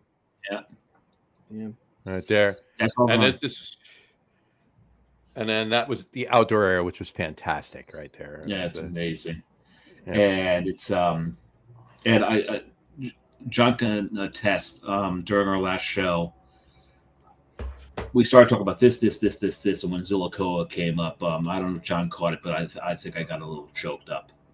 He did. He actually just had to stop himself from talking for a minute. It was just because just we had such a good time there, and it's not that anybody else's grief is any less. It's just it was remembering what a great time we had there and knowing that place is gone. It's gone. That's a brewery, and you know what? I hope beyond hope. I really do. I hope they open back up again. They're going to try. They said they were going to try. They said they were going to try. They have a GoFundMe. So of course, they have insurance. Who knows what the flood is covered or whatever. But I hope they open back. And if they do, it's going to be one of the first places I go to the next time I go to Asheville. Oh hell yeah, friggin' It's and the thing is, if they go bye, that is some great liquid that's gone. Because not only was it a great space, a great staff, but they made really damn good beer. Yeah. I think it was a Munich Pils that I had there that was just absolutely fantastic. It's a great spot. So, but we're so I'm sure there's many of these stories for other people who have been to Asheville, seen these places, had a great time in these places, and are mourning the loss of the great experiences that they had. 100%. You know what I want to do, and I'm going to put this out there, and we'll put this out tomorrow on all the socials and the website for that matter. Anybody, write a small short story, a paragraph about an experience in Asheville. Yeah. Whatever it is. Anybody who's been there has had it. Within reason. Oh yeah. No, we don't need to know the person that you met and. All right. Any beer story? The dark parking lot. And No, but any experience you had in Asheville, something. Write a paragraph. Seriously, and we're going to put them in. We'll put them together, and we'll put them almost like a collection. An ode to Asheville, right? Exactly. We'll put them together. We'll put them up in a story on a website, and we'll put them up on all the social media. And I hate to say it, but we may be doing the same thing in a couple days about the Tampa area and parts of Florida. Because that storm is a freaking monster that's headed there, and it's going to barrel right in straight into Tampa. The current forecast puts it going right over Tampa, and Tampa Bay is. And don't forget St. Pete. Some of my favorite breweries in the area are in St. Pete, Cycle, Green Bench. Sure. There's just so many great breweries out hopefully there. These breweries, knowing where they are well insured. And I think the challenge in North Carolina is not that they probably have insurance against storm damage and fire and things like that, but again, probably not floods, right? Probably not floods, yeah. So they may because they're where they are on the coast, they may have. Well, he was talking about Asheville. In Asheville. I mean, they don't have flood insurance. Oh, in Asheville. I meant. I thought you were talking. I think in the Tampa area, although it's got to be expensive. Insurance in Florida has skyrocketed over the years. Oh, absolutely. It's only going to get worse after Helene and now Milton. This year, it's to the point where the state is offering insurance to people because some insurance companies have left the state, and some of them just have put the rates so high people can't afford it. And these storms are not going to help that. So, and I'm sure that's the same for breweries and businesses too, right? Exactly. Their insurance is probably ridiculous as well. So, and no offense to the breweries that are on the east coast of Florida, but Tampa St. Pete is such a concentration of some of the best breweries that Florida has to offer. Yeah, and Tampa's going to get hit by the storm surge of water, which the East Coast will not. The East Coast it's still going to be. They're going to get winds and rain. Wind and rain. Yeah, they're going to. Yeah, they'll get wind and rain. They're going to see about 40. They're going to see sustained 40-mile-per-hour winds with probably gusts up to 60 to 70. But they're not going to see the devastation that Tampa and St. Pete are promised. Promised is such the wrong word here. Threatened with. we can only cross our fingers that Yeah. it weakens a little bit before it It probably will, because as the storms approach land, they pick up forward velocity, so they start to move faster, but they lose wind speed around the eye. Luckily, that's what Katrina did, right? And look at the damage that it caused. Yeah, I mean, if Katrina had hit where it hit at the full five. Cat 5, Yeah. they'd still be. I mean, not that some areas of Louisiana are not still experiencing Katrina, but a lot more still would be. And and Katrina was 19 years ago. It was 19 years ago, and the distinction there's two things working with that is that thanks to global warming, those waters in the Gulf are the average temperatures are higher than they were 20 years ago, and they are feeding these storms. And that is these storms. The United States has been hit in this is going to be 9 Category 5 storms in 8 years. That's more than in the 50 years preceding. Yeah, absolutely. So there is definitely a pattern here, and it's unfortunate, and people are suffering because of it. But I think we need to wake up about other things too, because it's only going to get worse as time goes by. And we mentioned on the show last week is we are a craft beer podcast, and when we talk about these things, we're talking about the impact of the beer community, but never. We still feel for the impact on every other community that's out there, every other business, all the people, everybody who gets displaced, and something that gets talked about every now and then. But the pets. So hopefully, Asheville was taken by unawares. They didn't expect to get hit as hard as they did. The one thing that I hope that people are following, because they've done this in other times when storms have hit, where they've taken Sharpies and they've written phone numbers on the bellies of their pets. And I hope that, in the Tampa St. Pete area, they're doing that so they don't get separated. It's bad enough to lose your home, your property, your belongings. Lose your pet, But when you lose a family member, but more than likely, you're not going to. Yes, we do see human deaths during this. They're kind of rare, but the separation and your dog's right behind you. Speaking of pets, your dog is right behind. But then to lose the family member that is a pet, that is actually so common during these events. So I hope that they're taking those around. My dog is 2 years old and fully capable of getting up on. My office doubles as a guest bedroom, and she is fully capable of getting on this bed, but she will stand there and whine and wait until you put her there. Because yes, I am at her beck and call. Daddy needs to put her on the bed. I got it. So to your point, there's no way anything could happen here without us taking the dog with us. But I get that point. Yeah. Yeah. The one thing that really another thing about Asheville just disgusted me is I don't know if you saw the one story or heard the one story rather. The husband and wife in the house got taken away by the river, and the husband was able to, he grabbed onto a tree, but his wife went with the house and they can't find her. It's those stories are, because it's horrible. If you sit there and you watch, we watch what happened there, but just before that happened, northern Italy was the belting rains was Italy, Czechia. Prague got hit pretty hard by soaking rains and flooding. There was damage there. Italy, the flood waters wiped some towns away. Yeah. We're not just seeing it here. It's global right now. So to your point, John, the climate change we're seeing, it's like, stop trying to deny this. It's just, it's happening. You look at everything that's going on in the world, the melting of the ice caps. We're seeing a lot of ice cap loss. All this, they need to stop that. But this is supposed to be a beer show. Yep. All right. Before we get a little too morose, John, you wanted to talk a little bit about your weekend. Yeah, I'll get to the weekend. I want to bring up one thing in between. I just posted it. We just posted it on the Facebook page. John, I don't even know if you saw it or if you heard about it, but I want to discuss that, and that'll lead me into a little bit about the weekend. But he's not talking about the performing artist. I'm not talking about or recording artist. Yeah, the one who does halftime shows with Depends on their heads. No, not the weekend. Not the weekend. Anyway, there is a. Let me get the actual name. Hold on, because I want to say it right. I don't want to. I want to screw it up here. Is the name Bob? No. Hold on. Different name. Where is it?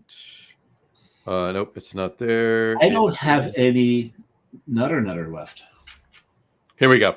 The Hendler family. Yes. Brewing Company. Okay. Now the Hendler family brewing company owns Jack's Abbey, and in turn, I would imagine Springdale Ales as well. And is Springdale still active? If it is even active. I think they closed Springdale. Hey, maybe they did. I think they closed Springdale. Last time I was there, which was probably a year and a half ago. If you go on to Google Maps and look at Jack's Abbey and look just to the east of it, Springdale's not there anymore. Well, then I would assume the entire building is just Jack's Abbey now. Then no, they're separate buildings technically. No, it was one big building. It was two sides of the building. Sort of, but on Google Maps it looks like two different buildings. I don't know that Springdale's still there, still active. At any rate. Well, either way, Hendler family owns Jack's Abbey and also owns Wormtown, which I actually wasn't aware of because I was actually just at Wormtown in Worcester on Sunday. No, Springdale is permanently closed. Permanently closed. Okay. Permanently closed. So the Hendler family must have bought Jack's Abbey and then bought Wormtown. They must have closed Springdale, but they just bought your favorite brewery. We just announced today my favorite brewery in all of Massachusetts. They just bought Night Shift Brewing. So Night Shift, Jack's Abbey, and Wormtown are now under one roof. That's not a bad thing. Not necessarily. That's not bad. That's not bad company. No. That to me sounds like a good party. It works for me because I love Jack's Abbey. Everybody on the show knows how I feel about Night Shift, and I was just at Wormtown the other day. And the last time I was at Foxborough, John, what brewery is it right at Foxborough? You got me actually. Wormtown.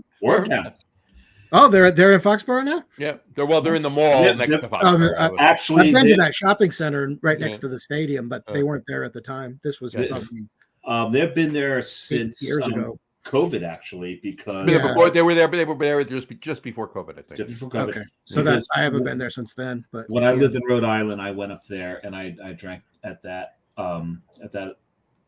location of theirs. What was cool about sitting there in that location is they're so used to just like the sports fans and the tourists coming through, is that when I started talking beer with them, they start bringing shit out of the back to pour for me because they're not used to having someone who actually knows anything about beer in that location. So if you ever go to the one in Foxborough, don't go during a game. They don't have time, of course. That was Wormtown on Sunday. Oh, okay. Oh, catching flies. There you go. John, do you have any other clothes than Coastal Brew Works at this point? I had other stuff on in the Coastal Brew Works. Not in that picture, you didn't. Yes, I did. There's a shirt on over the Coastal Brew Works shirt. And I promise you I'm wearing pants. So, all right. But he's wearing Coastal Brew Works underwear. All right. No, it's a Coastal Brew Works jockstrap. Oh, God, I did do it. I'm kidding. Oh, I'm kidding. You just put me off my beer. There you go. Well, I meant to do that. No, it was just regular shorts. There you go. But no, if it's a quiet day and they know you're talking about beer, they're gonna love it, and you're gonna have a really good time talking. Yeah, it was cool. It was cool. And what's funny too is because I didn't know this was a thing. I didn't know there was a parent company that owned Jack's Abbey and Wormtown. Until then, Jess and I were just talking before when her and I were sitting at the bar on Sunday in Wormtown. Well, in Wormtown, yeah, but in Worcester. Worcester is Wormtown, right? That's how they got the name, right? Yeah. But we're sitting there, and I heard them talking about Jack's Abbey as if like a bar guest was talking to one bartender about Jack's Abbey, but I took it as if he also worked at Jack's Abbey, like he also drove to Framingham. Well, he kind of does. He kind of does. Well, right. But so that's the way I took it. But knowing this and thinking back to the conversation, he was just talking about the ownership. Is all he was talking about. So, I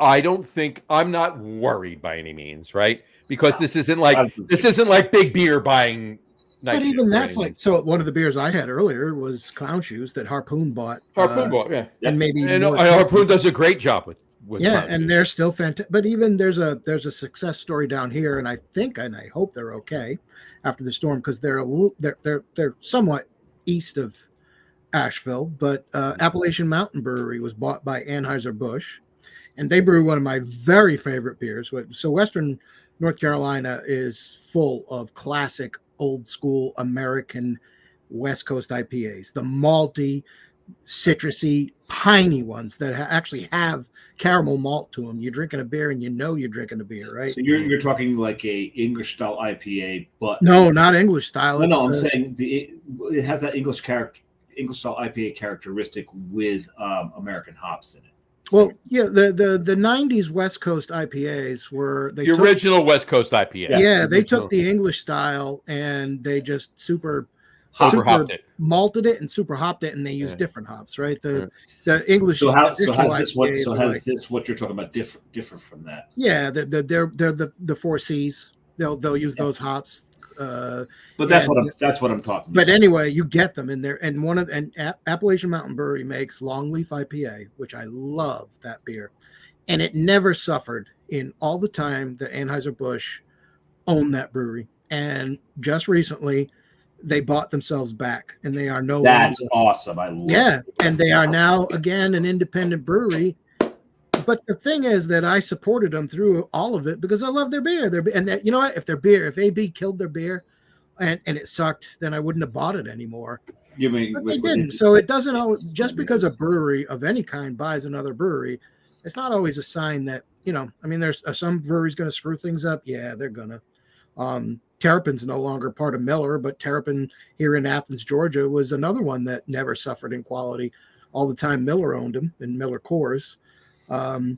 But there's other breweries that, they did lose quality. The smart ones are like, if you dumb it down, then the people that bought it in the first place aren't going to buy it anymore. So, you look at them. Well, yeah, that's a lot of the right. I was going to say Goose Island's one of those where Goose Island IPA, Urban Wheat, these beers really suffered under AB.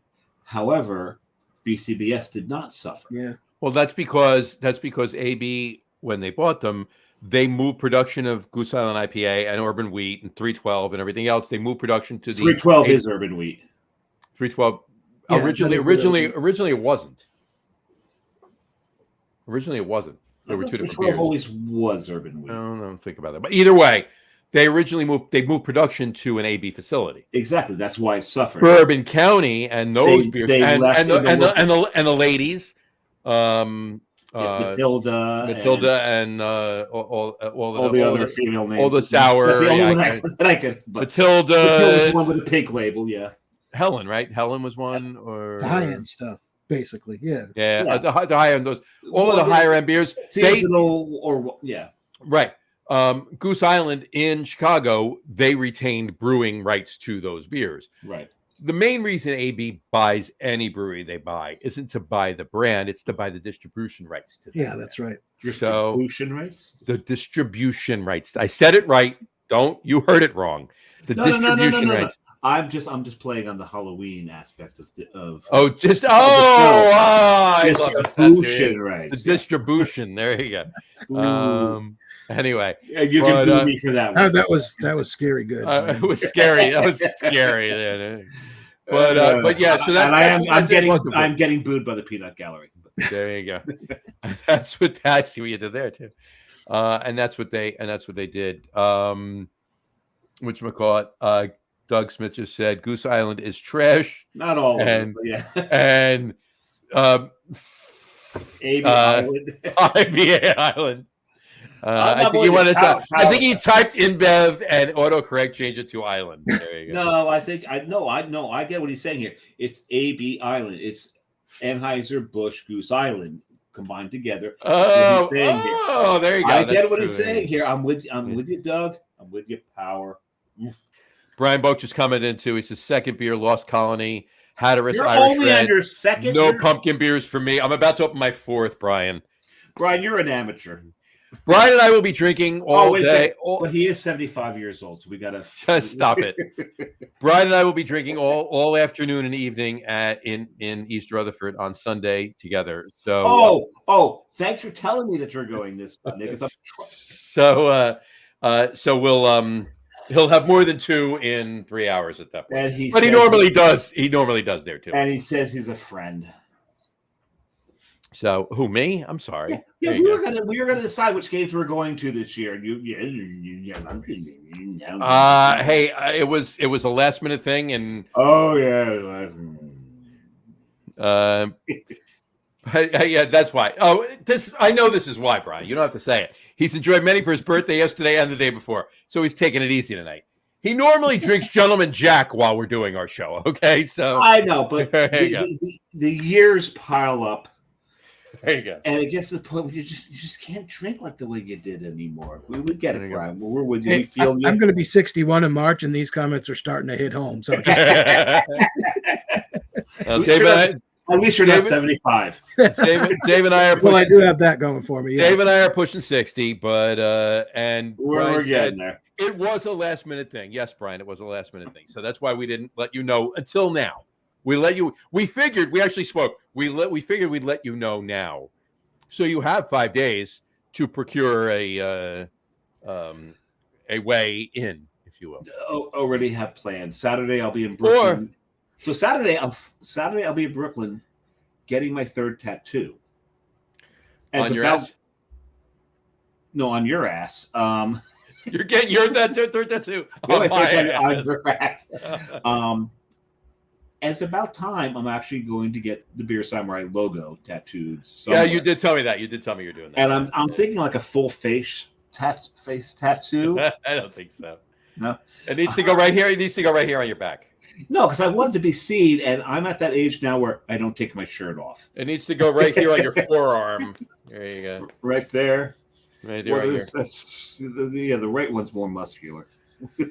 Actually, just do it. I'm probably going to get one soon. I'm going to get. I've wanted for years, and I told you that, right? I'm going to get a Maltese cross on my left, the left calf, but on the side. No, the samurai one's probably going to go on a calf, mm-hmm. and the other calf will probably eventually get an X-wing on it because I don't have a Star Wars tattoo yet. There you go.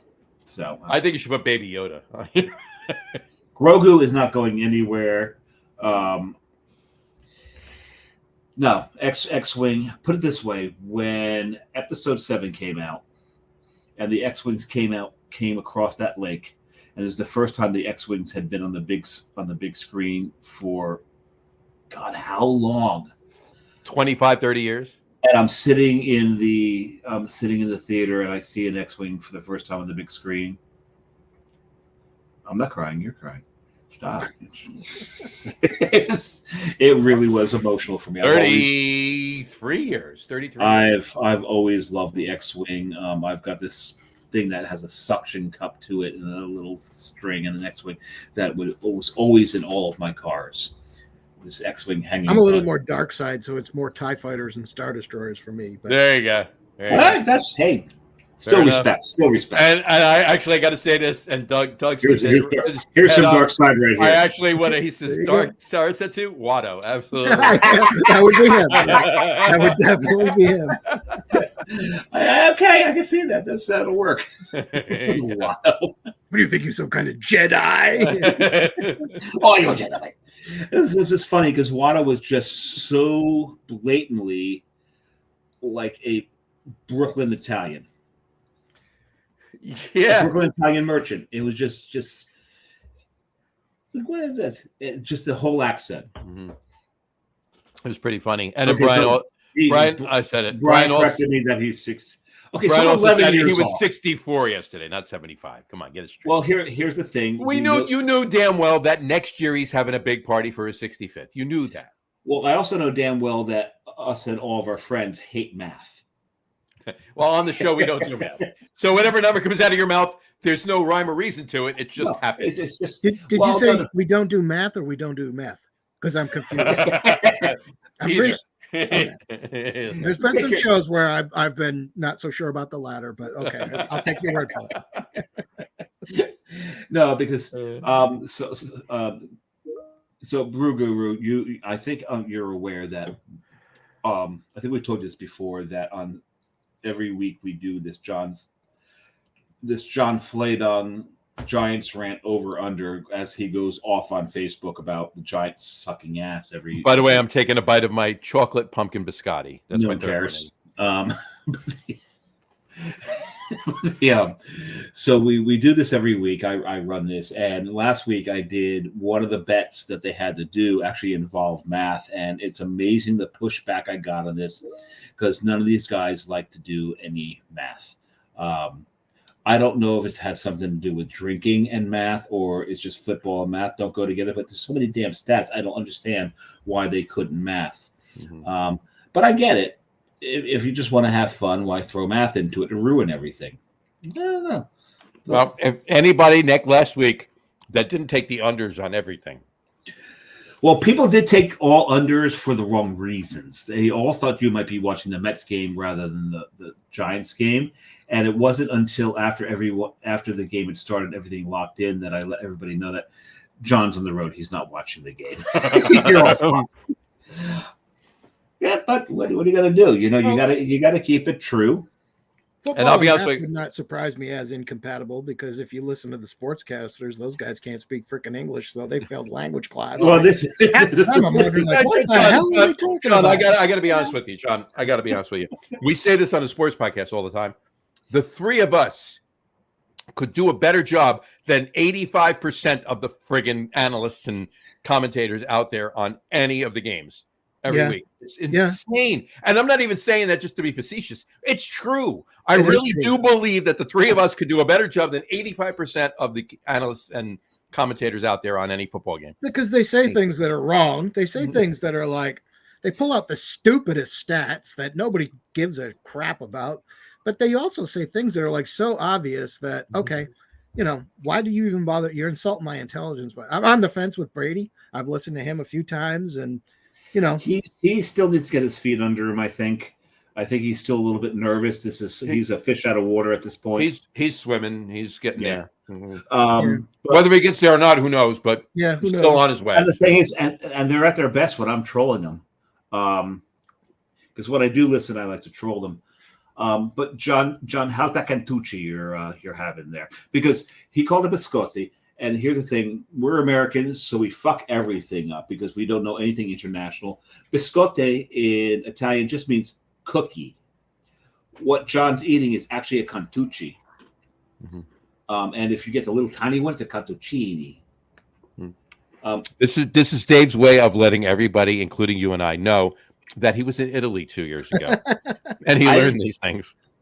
Actually, I learned it before I went to Italy because I research shit before I go anywhere, so I don't come across as the ignorant American. Because let's face it, when Americans travel internationally, there's that term "ugly American," and I've been in separate countries, seen other Americans, and been embarrassed for them. It's like, did you not do any research before you came over here? No, of course you didn't. You just figured you could throw money around and just get whatever you want. And get whatever you want. Yeah, exactly. And people listen to you, and then what's going to happen is when you go away, they're just going to like make fun of you the whole time. Right. But they took your money, so they don't care. But no. But how was the Cantucci? It was fantastic. Yeah. And I got to be honest with you. Where'd you get it? The pumpkin wafer. It's a noni. The box, the noni, the individually wrapped biscotti, Cantuccis. Which I honestly think she got them at Aldi. Actually, you know what? She probably did. She got them at, where did she get them? She might have gone to either a Whole Foods or Paycheck. No. Oh no, she got them at Trader Joe's. Okay, that makes sense. Aldi, right? Same. Aldi, Trader Joe's, same thing. Yeah, exactly. Lidl is same thing, but different owners. Right. Yeah. But John says that Cantucci was the best biscotti he's ever had. So yes, it's good. We're all good. Well played, John. Well played. There you go. All right. And once again, I will say that's an open. The thing is, it's going to be hard to be an open without any explanations behind what the joke is. Oh no, So no. build up to it. It builds. Yeah, there's a build up to that one. It's all the openings are edited. As we all should be. As we all should be. Yes. So on that note, I just want to pour my fourth. John, you pouring your fourth? Because I'm gonna go get it now. Yes, that's a good cue. Well, you guys pour your fourth. I may pour my fifth. So you're gonna have that fifth. You're gonna wind up having that fifth. Yeah, this is my fuck work beer. Yeah, I may do it. And you know why? Because the game is over, and you're drinking what I'm going to open as my fifth. There you go. Makes sense then. There you go. Yeah. So why not do it? Except now I've lost. Oh, there's my bottle opener. My beautiful, loving bottle opener. And the great thing about this beer, and John, you know this damn well, is of the 4 beers that I've drank here and the 4 vessels I'll drink them out of, I could pour to any one of the 4 of these, and it's going to kick its ass and make it.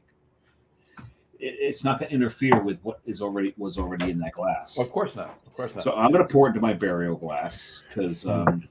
I'll show you what I poured mine into after you do that, but I want to know what John's drinking. Oh, you're going to show me yours if I show you mine? I'll show you mine if you show me yours.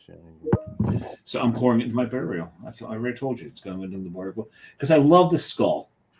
That's a great glass. The burial glass is a great glass. It's a great brewery. It's a great brewery. And they did survive the hurricane. Forestry Camp did survive too. I mean, because they're a little bit downriver from the front. No. Forestry Camp took a lot of damage. But South Slope. South Slope. I mean, High Wire on South Slope was. Yep. I mean, it's the other 2 locations that are damaged. Yeah, everybody on the South Slope is. I mean, they're up, right? They're up from the river. So yeah, they're a little further up. John, what do you got? I got a Greater Pumpkin. This is actually from last year. Heavy Seas. I bought a 6-pack, and I have a few bottles left, but this is another one that does well with age. Greater Pumpkin is a great beer. Absolutely. Yeah, they do, of course, the Great Pumpkin. And of course, he's got the appropriate glass. Heavy Seas glass. Had to show you that. But this is another OG. But yeah, it's not in my top 3 of all time, but it's pretty damn close. It really is a great beer. So. It is. And the thing about Greater Pumpkin is didn't they do a Great Pumpkin and they did the Greater Pumpkin? Yeah. But I think the Pumpkin was an imperial version of the Great Pumpkin, right? The Great Pumpkin is a Greater Pumpkin is barrel aged. Yeah. Oh, that's what it was. Barrel aged. Yeah. And I think it's a little stronger than the Great Pumpkin. It is. It's like a 1.5%, 2% higher. Yeah. And Heavy Seas, their barrel programs, their barrel programs strong. Same state. There you go. Yep, same state. And John and I are now drinking from beers from the state that the team that the Mets just beat. Well, let's knock on wood before we say that. Hopefully, they win tomorrow night, and then. No, but they beat today. They beat them today. But I'm gonna put this is the beer that we're having, and I'll throw it up right here. Mine is this bottle, and yours is that bottle. There you go. Is yours from last year? This year? A couple mine years is ago? Mine is from last year. So apparently, I'm allergic to this beer. I doubt it. Yeah, mine's from last year as well. I poured it in a glass specifically for you, and it kind of ties in. Which you are you talking about? This is Me you, or Dave, oh. you, Dave. It's a nice vessel. It also is. Well, I'll just show you. There you go. The Gray Sail Tap Room. But that's for both of us, right there. There you go. Birra e Boce. Birra e Boce. There you go. Because John and I both have ties to. John's got stronger ties to Rhode Island than I do. He was there longer than I was. I don't know. I may have developed just as much a love for the state in the 1 year that I was there. What's funny is the two of you, John, you were there longer than Dave, but I've been there more recently than both of you. Yeah. I can fix that. Well, I was born. I'm going again. I'm going again in 6 weeks. So there you go. Yeah, I got to get back because I have family there, right? But John, you got to let me know when you go back. I'd love to be in Rhode Island. John, if you go up there, Dave and I are both coming up at the same time. Oh, yeah, cool. I would love to be there. I would love to visit some of the breweries. Well, I mean, if I'm driving, I'll swing by New Jersey first. Well, you should do that. Yeah, that's what I did. Last time I was there was 2015. I was in New England and I drove then. But it might be a flight this time. So however the cards play out, I will let you guys know. Let us know either way. Yeah. And if you do drive and you stop in Jersey first, we do a couple things, and then we'll follow you up to Rhode Island. Yeah, because I got family there too. So Yeah, we'll stalk you. But my time up there, because I ran an operation up there, and my employees, there's a couple from Massachusetts, most from Rhode Island, and it was during COVID. We were still working, and after about 3 months, a lot of the employees that I had said, "How is it you already know our state better than we do?" I'm like, because people don't move anywhere. You don't go anywhere. Anything that's over half an hour, you think you need an overnight stay. Yeah. And whereas me, I hit every corner of that state within the first 6 months that I was there. Fell in love with so many. Little Compton's a place you can't really explain to people. And next time I go, I need to get Carrie over to Little Compton to show it to her, because it's a hard place to explain. You have not lived until you've had a chow mein sandwich in Pawtucket or Central Falls, Rhode Island. I'm just telling you. You can't. You can't. No. I'm gonna rephrase that for you. You can't claim that you have survived life until you have a chow mein sandwich in Pawtucket. In my younger days of beer drinking, in my teens, we used to drive. Well, of course, my grandparents lived in Pawtucket, so we had other reasons. That's why I lived in Pawtucket.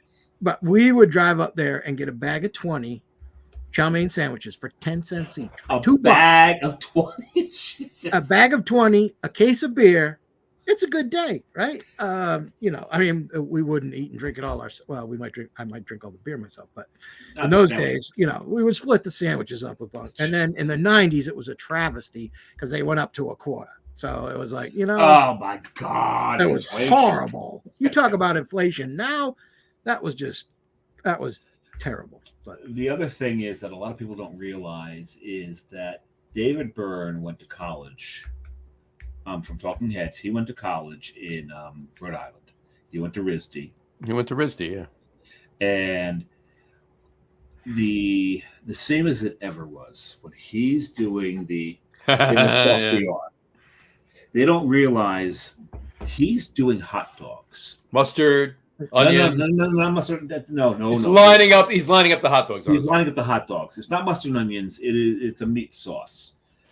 Sauce is a loose term for a bunch of heinous, oily, quasi-meat substance that is slathered across the hot dogs. But the New York system in Rhode Island, they line the buns up along the arm, and they put the hot dogs in them. So that's what he's doing. They're putting the hot dogs in, and then they slather this greasy sauce on them. And that's what he's doing. But this is definitely a drunk person's meal. Oh, that was another one. Beyond belief. Vast quantities, yeah. Yeah, and the thing is, the story is when they line them up, the buns are here. And the tastiest one is the one that's right here in the crook of the arm. The reason that one's the tastiest is because it's got a higher concentration of the server's sweat soaked into it. Exactly. I had never heard that. Oh, you haven't heard that one? Had I. Yeah, that's one of the things. Meat sauce is key. The celery salt too. You got to have celery salt. Yep. And meat sauce is a. That's a celery salt. Celery salt is a Chicago thing, but it goes so well on hot dogs. It does. Yeah, on especially the New York system ones, and cutting the ends off the dogs is crucial. Yeah. It always made me wonder, where the hell do all those cut off hot dog ends go? Are they in the? They go into the chow mein sandwiches, John.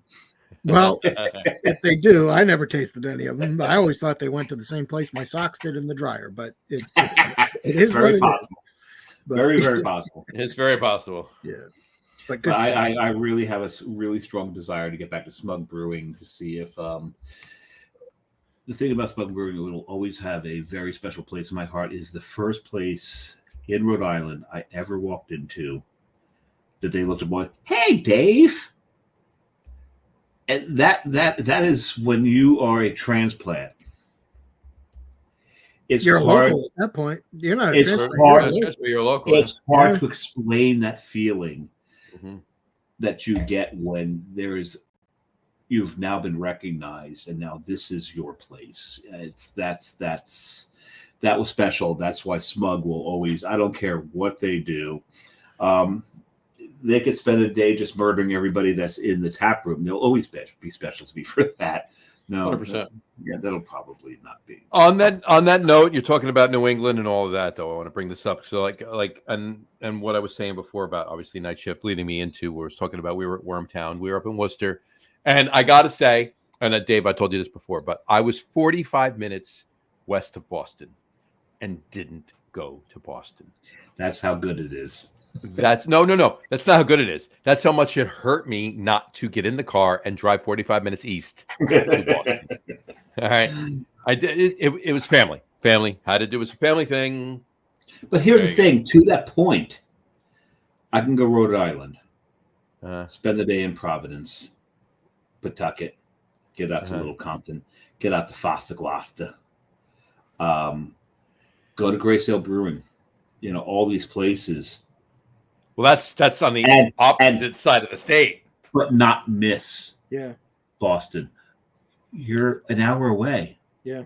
And I won't miss it because I'm in fucking Rhode Island. And this was an adopted home of mine, and I miss it. I miss it dearly, and I love Boston. Don't get me wrong, I love Boston. It is a great state. It is small, and people talk about that and joke, but it's mighty. It really is the truth. And I think I've said this on this show before, but when I grew up in Rhode Island, and when I lived there, if I went out my back door, I was in Connecticut, and if I went out my front door, I was in Massachusetts. This is a very small state. Well, right? It is, and I mean, New Jersey is a small state. I'm pretty sure that Burlington County, which is one of the biggest counties in the state, it's almost the size. Burlington County, it's almost the size of Rhode Island. If you put Burlington County, Ocean County, Monmouth County together, I think you get Rhode Island. I don't even think you need that many. No, I think Burlington County and a little more. Put this way, if you're going to go from one corner to the other, if you go from Foster Gloucester, if you go to the highest point in Rhode Island, which is near the Connecticut border, and you go down to Little Compton, which is near the Massachusetts border, near I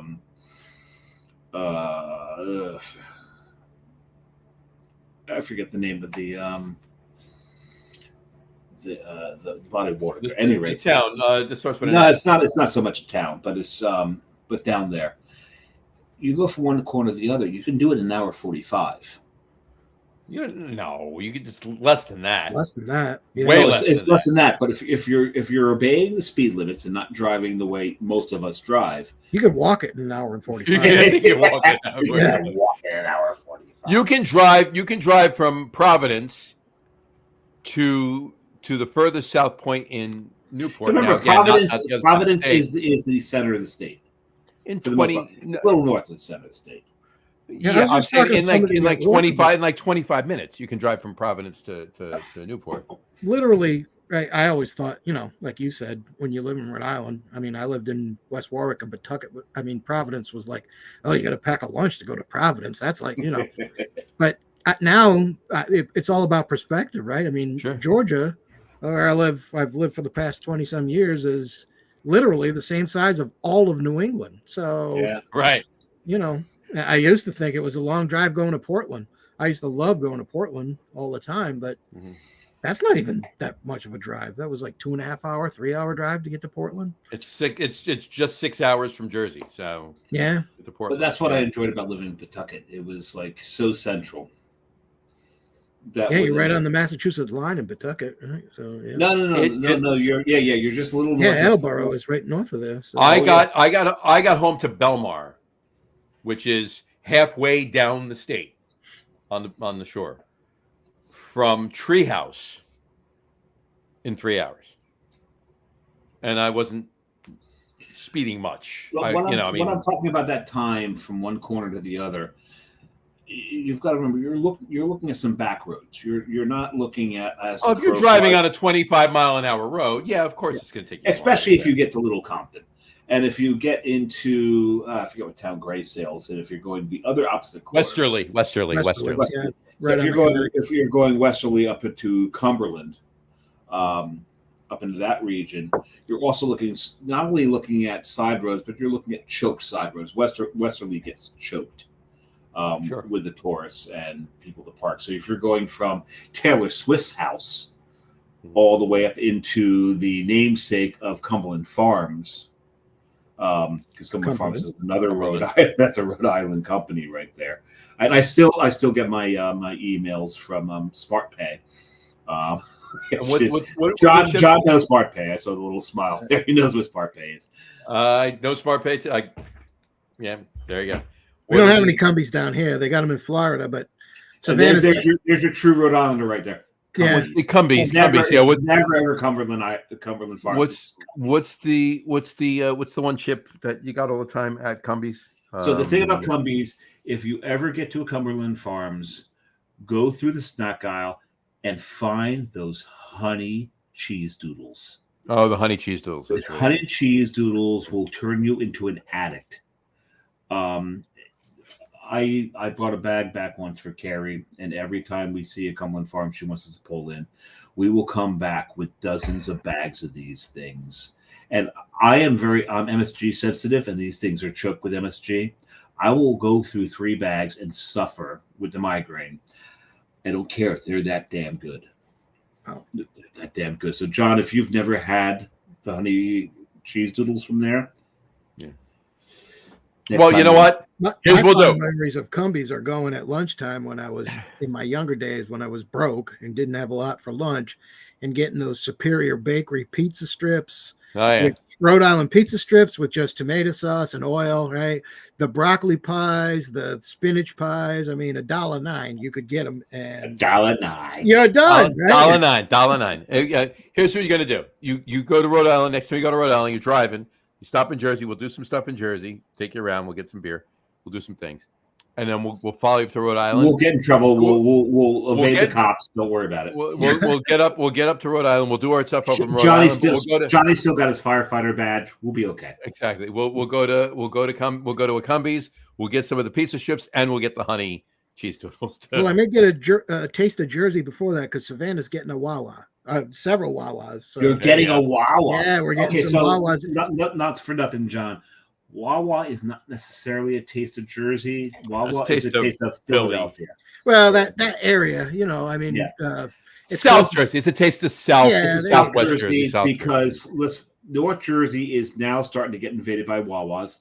We're loving it. I love the Wawas. I have no problem with Wawas. I have no problem.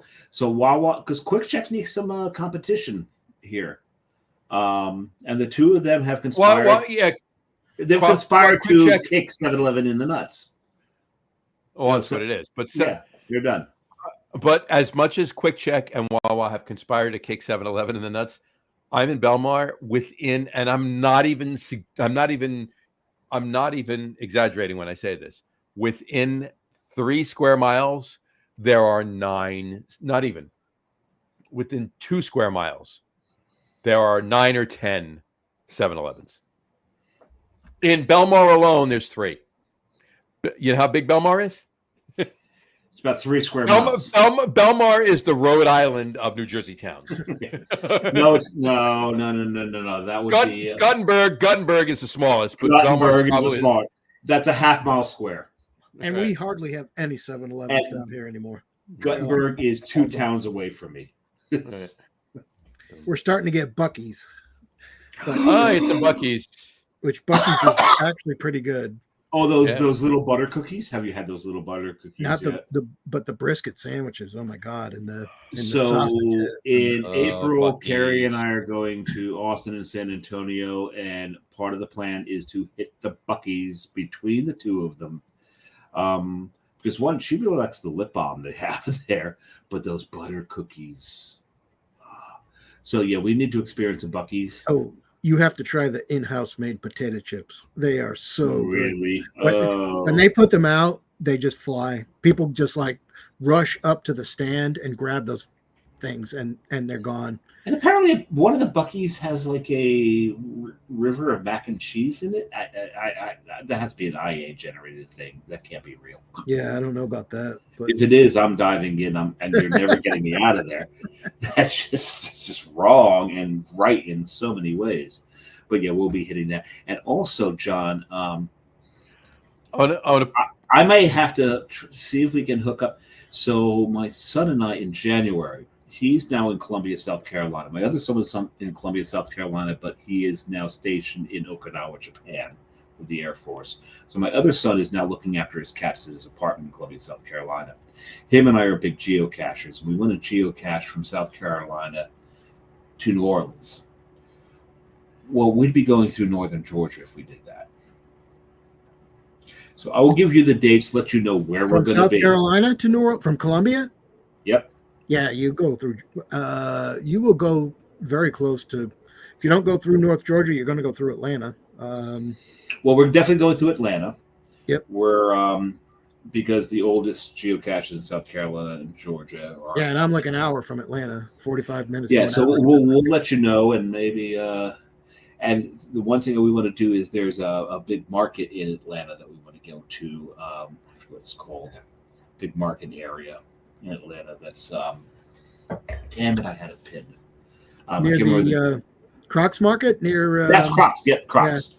Yeah, there's a lot of good breweries in that area too. So you'll. I'm aware that my son is too young to drink right now, so I'm a designated driver. There you go. And we'll be in his car. So. Yeah. Well, all right. I'm going to catch up on a couple things really quick. Doug Smith. Those are all Doug Smith comments. I'm just going to catch up on it really quick. He's the only one that's hung with us. So okay. He'll be. No, we still have a bunch of people watching. He's the only one commenting right now. Doug Smith says he'll be in Rhode Island in a few weeks.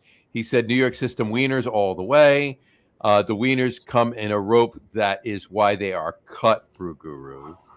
They. I mean, but the thing is, they make one long one and they twist them and tie. But if you cut the ends off of both of them, that's a little different. You just need to stick between them. So I don't buy that, Doug. Sorry. All right. Which we got? I'm saying Worcester wrong. It's Worcester. Worcester. Not Worcester. It's not Worcester. It's not Worcester. It's Worcester. I'm sorry.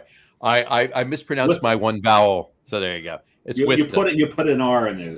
Well, Doug and I were talking on our group the other day that I was in Worcester, but I didn't actually say Worcester in typing. So yeah, I would dispute that. It's always been Worcester. It's Worcester. Yeah. I think Doug's not and I got a guy that I agree with Guru here. It's Worcester. I've been saying Worcester for many years, but Doug, you lived up there. I didn't, so now they now have the Worcester socks rather than the Woo socks. The Woo socks. Right. Yeah, I got a guy I hired about 6 years ago that's from East Boston, and he calls it Worcester. So he probably knows even better than John and I do. It's Worcester. We always call, and I actually worked there for a month and a half training for Fleet Bank back in the 90s, and we always called it Worcester. There you go. I was at Polar Field. Woo socks the other day, right there. We used to drive by every day going to work because I commuted from Rhode Island. I would drive by the Polar Soda Factory. Yeah, right there with the big hair on the roof. There, yeah. Is to walk through my call center, which I don't do because I've been remote for so long. But when I used to, and hear the reps down here get a call from up in Mass and verify an address as Worcester. So it is definitely not Worcester. No, we can all agree that's wrong. Yeah, it ain't Worcester. So. I've never called it Worcestershire sauce. Oh, my favorite thing is someone once referred to it as wash your sister sauce. Well, no. There's a guy in Texas that actually released his own version of Worcestershire sauce, and he calls it wash your sister sauce. Wash your sister sauce. But the thing is, when I moved to Pawtucket, the year that they moved to Worcester.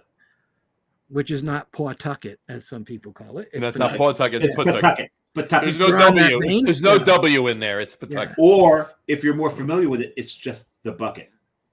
The bucket. There you go. Yes, I lived in the bucket. Yeah. Then Doug said Fall River, Dave. Oh, please don't talk. Let's not talk about Fall. Yeah. If you want great tacos, you go up the Fall River. Yeah. And it's RIVUH. River. Fall River. River. Right. Fall River. The best tacos in the whole state. Then he said Superior Bakery closed. Yeah, that sucked. Yeah. And then he said, I've never heard anyone call Cumberland Farms Cumbies. You've never? Wow. How is that possible? Absolutely. If you're in Rhode Island, it's called Cumbies. It's Cumbies. Well, it's called Cumberland Farms. They have no idea what you're talking about. Well, here's the thing. I don't mean to call Doug out, and I really don't. I love you, Doug. He says Cumberland Farms is from Pennsylvania, Dave. No, it's actually from Rhode Island. It's Yeah, from Rhode Cumberland- Island, from Cumberland, Cumberland, Rhode Cumberland, Rhode Island. Started in Cumberland, Rhode Island. Yeah, that's how You're talking about Wawa, Doug. Wawa He's is from from Pennsylvania. And My so aunt and is uncle did and still do live in Cumberland. Turkey Hill. Turkey Hill's from Yeah, Pennsylvania and that was as well. the famous thing. Turkey Hill's from Lancaster. Just Oh, you almost said it right. Lancaster. I stopped. There you Lancaster. go. You stopped yourself. Just west of Lancaster. Yeah. Yeah, that's where Turkey Hill's from. And then, but he did say Bucky's is awesome. The beaver nuggets a must. Absolutely. Those are those butter cookies, beaver nuggets. Yeah. Yeah, and then he said, "Let me say that again. Heard them saying Cumbies without being pummeled."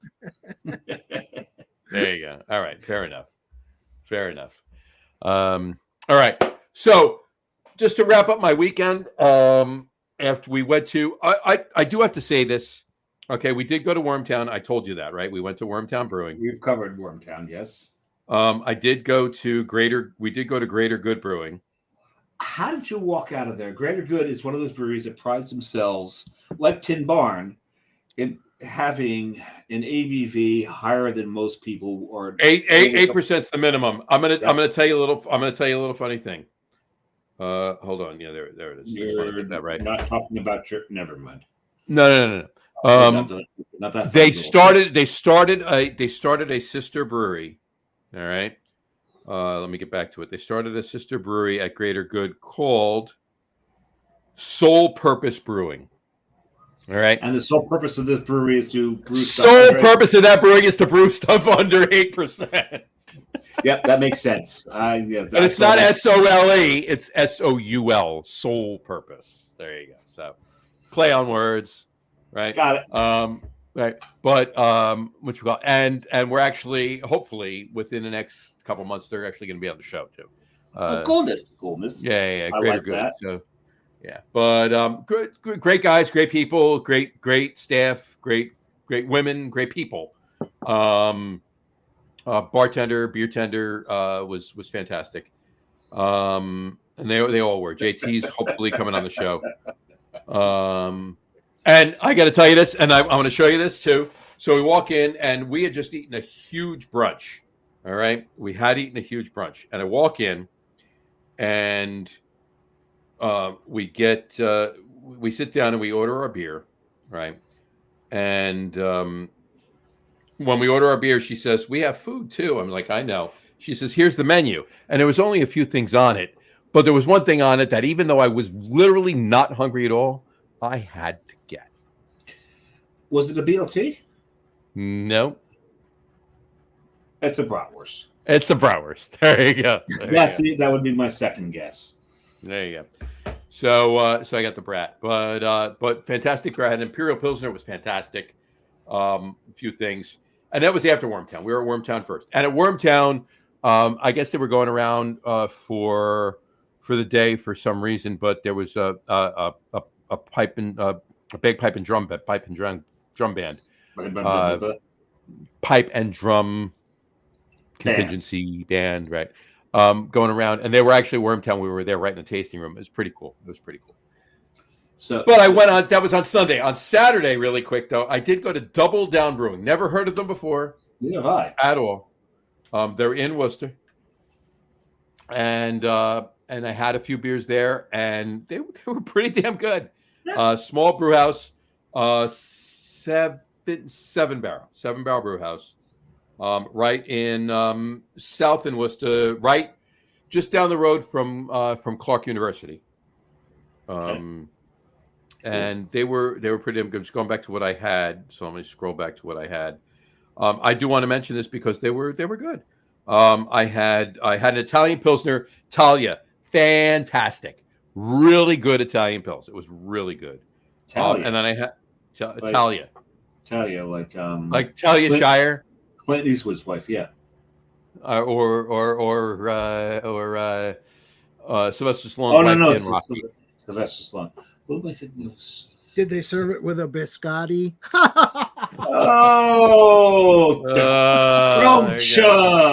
No, they did not. They served it with a Cantucci. It's Cantucci. That's what I was hoping you'd say, Dave. You knew it was going on. Thanks for the feed. I also had their Märzen. I also had their Märzen. It was fantastic. It was really good. But anyway, Double Down Brewing. Did buy a glass. It'll be making an appearance on the show soon. There we go.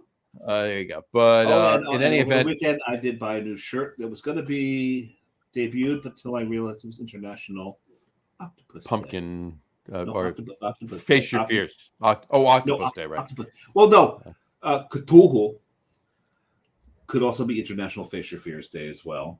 But that is one of the greater fears out there, and that'll turn your brain to jello. Speaking of Rhode Island, brew guru.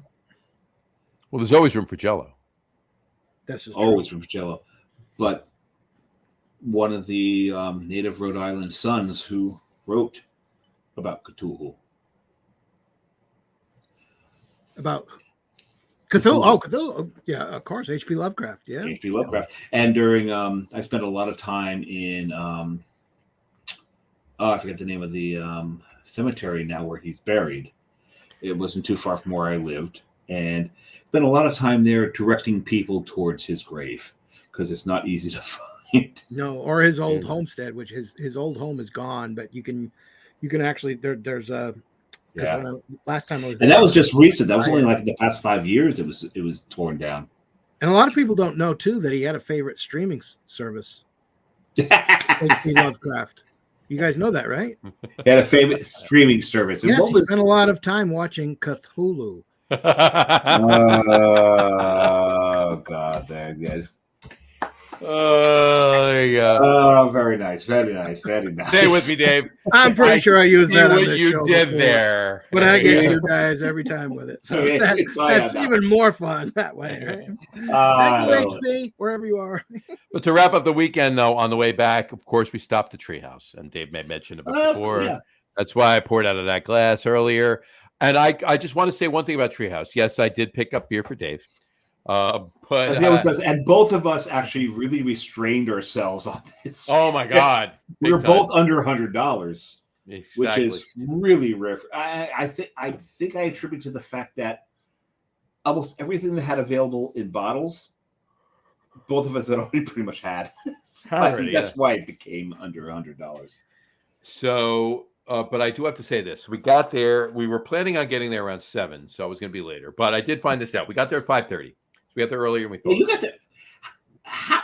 Okay. In what universe is John Fladung early? Well, we were planning on doing other stuff in Pawtucket, but it went Pawtucket. Did I say Pawtucket? Worcester. Pawtucket does not have as many homicides as Pawtucket. So that's true. That's very true. That's very true. So we left Worcester a lot earlier than we thought we were going to. That's really the only reason. But in any event, we got there early. I did find out that they do not have any more limits on draft pours. That's good to know. That's dangerous to know. Except as it gets closer to last call. Okay, the closer it gets to last call, they limit you. Like at like 3 hours before, they limit you to 3. 2 hours before, they limit you to 2. 1 hour before, they limit you to 1. But the 1 is a 16-ounce pour. You can do it, and you can split it. Right? You can do a split.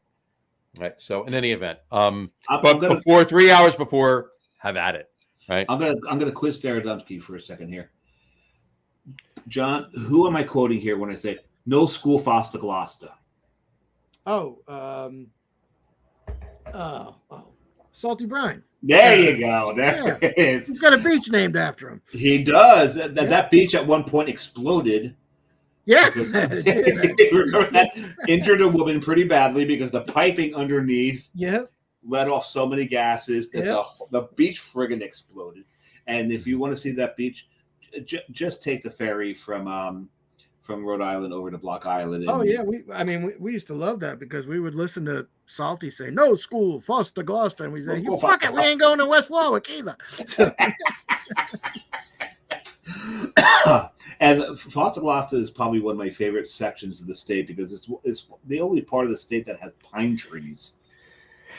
Right. It really is. It's beautiful up there. But the one thing I wanted to point out about Treehouse, really quick. You can get cider donuts in Foster Gloucester. Yes, you can. Ladies and gentlemen, you are now listening to the Rhode Island portion of the Locker Room Guy. Well, we got Sean and I on the show. Right? So what do you This is the best part of the show you've been waiting. The one thing I now do want Ocean State. Let's hear it for the Ocean State. to. There you go. They're not on the ocean, but that's okay. Exactly. Well, I am. Well, they're on the ocean. No, I mean they're on Block Island Sound. They're on Block Island Sound, which is an arm of the ocean, but they're technically not really on the ocean. Right, exactly. But I mean, Block Island Sound is you can get to Block Island Sound from Montauk too. So I mean, Yeah. You can get them. You can get there also. Yeah, from Montauk and from the North Shore as well. Yeah.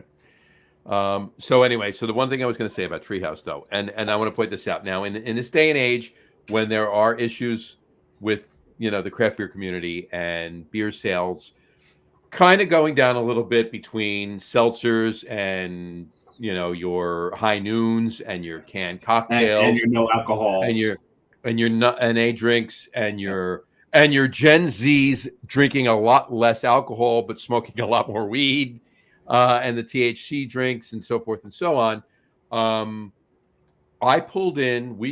Jess and I, we pulled into Treehouse at 5:30 p.m. on a Sunday. Okay, they closed at 8. We pulled in at 5:30 p.m. On a Sunday. They were parking cars in the lower lot. They were packed. That entire building was slammed and packed at 5:30 p.m. on a Sunday in the beginning of October. Slammed and packed sounds like something that someone that Tom Mullaville knew in college. Yeah. Well, it may very well be, actually. I don't know how to take that, but yes. But I digress. Yeah. But I digress. There you go. But in any event, it was. You know what? I mean, I was elated and jealous at the same time, and also annoyed that you had to walk so fucking far. No. You found a spot up in the upper lot? I went up. I said, screw it. I'm going to go up and look. And I found a spot. So there you go. Cheers to you for that crap. That's always beautiful when you can find a spot in the upper lot. But I think inevitably all of these, and I'm going to put them in the category of fad breweries, right? The fad breweries are breweries that have a huge cult following and it drives outrageous demand. But by the fickle nature of beer geeks, they move on to another one. At some point, there are other breweries that come along and they seep off some of that demand. Down here in Georgia, Wild Leap was like that for a little while. Creature Comforts, probably even more so. Mm-hmm. Sure. You couldn't get their beer to save your life, but now it's everywhere, right? Because they've moved on to the next thing. And these breweries realize that the things they could get away with, like limiting how much beer you could buy on premise, they've got to change that, because if they don't, they're people are just going to go elsewhere. I'm going to disagree with you, John, for a couple of reasons. One, like John said, they removed their limits, but Treehouse is smart. They've got one of the smarter business models out there. By the way, he's disagreeing with you about Treehouse, not about anything else. Not about anything else. I'm disagreeing with him about Treehouse. This is where I was going to go, but he'll say it. Yeah. Because they made their name being an IPA house. Let's face it, Julius and Green is what made this brewery. Yep. Then they altered and they went to the dessert stouts, because that was the thing that was going right now. They have such a strong lager game, and they've got a very strong Rauch game right now. They move with the tide. They know not only do they know what's popular, they know it's going to be popular. They retool themselves, they reinvent themselves, they make themselves relevant. They're kind of like the Madonna of the beer world, where Madonna for the longest time. Now, eventually, will they get to the point where they've got like this big golden grill and are haggard and old? Yes, that will happen eventually.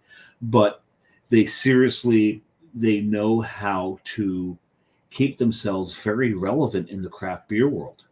And all of that is 100% true. However, the kicking factor behind all of that is the fact that if you want to buy a Treehouse beer, you need to go to Treehouse to get it. Yeah, they don't distribute one drop of beer any of their properties. And there's so many breweries that this has been their death knell. Yeah, by standing behind that. Treehouse This has been their business model, and that's what's made. It has helped make them.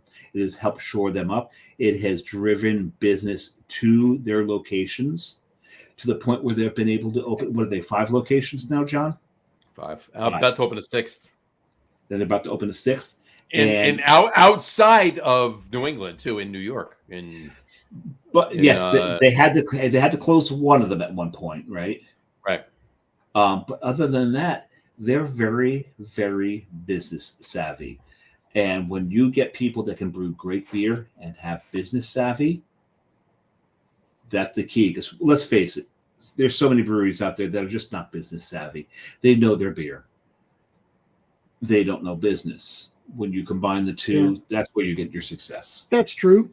But I also think that their model will work until it doesn't. And 100%. 100%. Of course. It's like so many others that have been, Wicked Weed is a classic example. I think their prestige, the quality of their beer has not gone down. No. And that's great. But as they've increased, AB bought them, increased the distribution, and it's like, okay, now that's another one I can get all the time. What hurt them more than anything was the purchase by AB InBev, I think. But for some people, just for a lot of people, bought them. Well, put it this way: some people, the AB, they liked the fact that now they could get they had heard so much about it, now they could get it, and they couldn't get it before. I think the negative outweighed that positive because Wicked Weed at one point to the craft beer purist, it did, not to anybody else. But I think, but Wicked Weed, when it came to distribution outside of their region, that success was because the craft beer community. It was not the beer community, because within Nashville, yes, they were fine. And Wicked Weed, and this is the one thing that I think may not prove my point, maybe shore up my point, is that Wicked Weed every year would have a big beer festival for charity. And when they sold out to AB InBev, all the breweries that went to this festival pulled out of it. And it turned into a war where Wicked Weed, after these craft breweries pulled out of it, said, I really think it's sad. This is for charity. And, you're punishing the charities for this purchase. I forget which brewery it was, responded right back. You just got $2 billion. We think you can spot us. Right. So there was this major fissure between craft beer and Wicked Weed because the AB InBev influence. Right. And so within Asheville and the local area around Asheville, did they suffer? Hell no. When I went to Asheville, did I go to the Funkatorium? Yes, I did. Yeah. I bought one beer. Yeah. I wasn't going to give them any more money. And I did go to the Funkatorium and I bought one beer. Actually, I bought one beer and Jess bought. So Carrie bought one as well. But that was. But I did go to the other location. I didn't. I did. The only reason I went there, though, I will be honest with you, is when we got into town. The night we got into town, it was the only place that was open that still had food. That wasn't a McDonald's or a Burger King. All right. But my point is, so we went there and ate, and I had a beer, of course, while I was there. But my point is, even though that people were happy that the distribution was increased, right, the craft beer community stepped away from them, and I as much as they may have gained from that, not all of them did. There's not plenty all of people did. I know in the craft beer community. Different. I think so. I think as many people that were happy about that extra distribution, I think it was canceled out by those people that refused to buy Wicked Weed afterwards. But I think for a lot of geeks, it's like it's scarcity, right? So Wicked Weed was so hard to get for the longest time. The first time I went to the brewery, it was before AB bought it, and I was like, wow. That was the first place I went on that trip to Asheville was Wicked Weed. But you had people all over the country that were like, oh, Wicked Weed, I got to try it. But then AB bought it, and they started putting it on the shelves everywhere, and people were like grabbing it like crazy because, it's Wicked Weed. I've never had it. Well, now it's like, oh, I've had Wicked Weed. Okay, what's next? What's the next thing? And that is what kills so many breweries. 100%, and 100%. It's like this business, this industry, and we all know it. This is a what have you done for me lately industry. Okay, and now Now, it's not so much, and I 100% agree with what you're saying, John. But it's not so much just the brand, it's the beer they're brewing. So if there's something new, they'll try it. If there's something, and not everybody, but a lot, many people will try it. If there's a different style, if there's a different brand, if there's something else that brewery is doing, they can stay relevant. It's a whatever. So it's not I'm trying this brewery once, it was great, but I'm moving on to the next one. Some people maybe, but for the most part, they'll stick with that brewery as long as there's something new. If that said brewery keeps putting out the same stuff, they're moving on. Which is true, but they're also going to look at other, like, so Treehouse has got the success they do have right now, but and then the Trilliums pop up and the Vitamin C's and the other breweries, right? Vitamin C. And they're going to come along. And they're the flavor of the month. They're the new. Yeah, they're going to steal some of their thunder. Of course, all the time. But the thing is, Treehouse is good enough that Trillium's good enough, Vitamin C is good enough. They can, and Night Shift is good enough that all these breweries can exist and run their models their models smartly. Now, hold on. Yes, 100%. But now here's the thing. Treehouse, the way Treehouse is existing, Night Shift, Vitamin C, Trillium can't exist the same way Treehouse is existing. Yeah, that's true. But they can exist in their own. Yes. But they can, I'm saying in that same region, they can all exist because they have different models. They do different things in a different way. They introduce it. Their social media presence is different. Sure. Treehouse doesn't need a social media presence. No, they go. Yeah. Trillium doesn't need one. No, Vitamin C kind of does. Right. Now, here's the thing too. I hesitate to say this, but I hesitate to say it, but it's all right. Let me back up a second. This is where I was going. I'm trying to reclaim my thought from before you started saying that. But so this is not an opening. No. This is not an opening by any means. This is not an opening. No. So what I'm saying is, by all means, this is not the breweries that brewed fantastic beer. They brewed a fantastic amber lager. They brewed a fantastic West Coast IPA, English IPA. They brewed a fantastic Dunkel. They had their beers that they put out on a regular basis, and they had their core beers that they had year round, and then they had their seasonals, and then they had their one-offs here and there. That model from years ago, that's gone. That's gone. Breweries can't exist doing that model. We speaking of Coastal, we have one beer that we will always have. Everything else, by definition, is rotating. And it's named after a condom. A condom and a fish.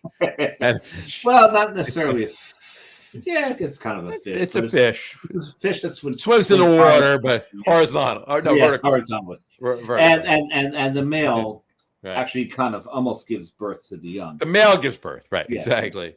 Right. But in any event, but that my point is those breweries that did that, and that was their business model for so long, and we all appreciated them. We all went to them back in the day when they were the shit, right? They were. This is my home. This is my shit. This is where I gotta go. Dogfish Head being sure one of those examples. That model still insisted, but that model is gone. That model is gone. It's a what have you done for me lately industry. Yes, if you don't have a new beer every other week, you're not making money. It's as simple as that. Because there are breweries that have a new beer every 3 daes. Yeah. So you're going to be shied away from. I'm going to play devil's advocate here. Please do. I hope you're going to tell me that I'm wrong. I really do. It's not that you're wrong. You're right. But you're also wrong in one sense that I just wanted him to say I'm right. That's all I wanted him to say. So you are, but there are those breweries out there who, and we know these breweries who have been around forever. There are these hyper local breweries that have their followings that brew the same stuff year after year after year after year, and their followers eat it up. They love it, and they do make money off the local customers who are there constantly, drinking these beers because this is what they want. This is home to them. This is, they walk in, their norm. This is what they want, and these breweries have survived. We know these breweries. I'll give you that. And they don't necessarily make great beer some of the time. I'll give you that. There are breweries out there that you're spot on with that. There are breweries that are hyper local that may have that business model, may not. Either way, it doesn't matter. The point is they're not reliant upon distribution as their business model and their tap room to support their distribution.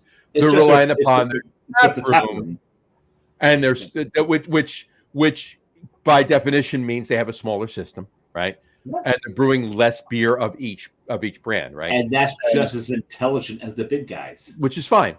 And they have they have less overhead, they have fewer employees, so it doesn't matter. It works out. Numbers work out, which is more like a brew pub model, rather more or less, right? And they have their local clientele. They have their locals that's home for them. That's their dive bar. That's where they go when they want. Exactly.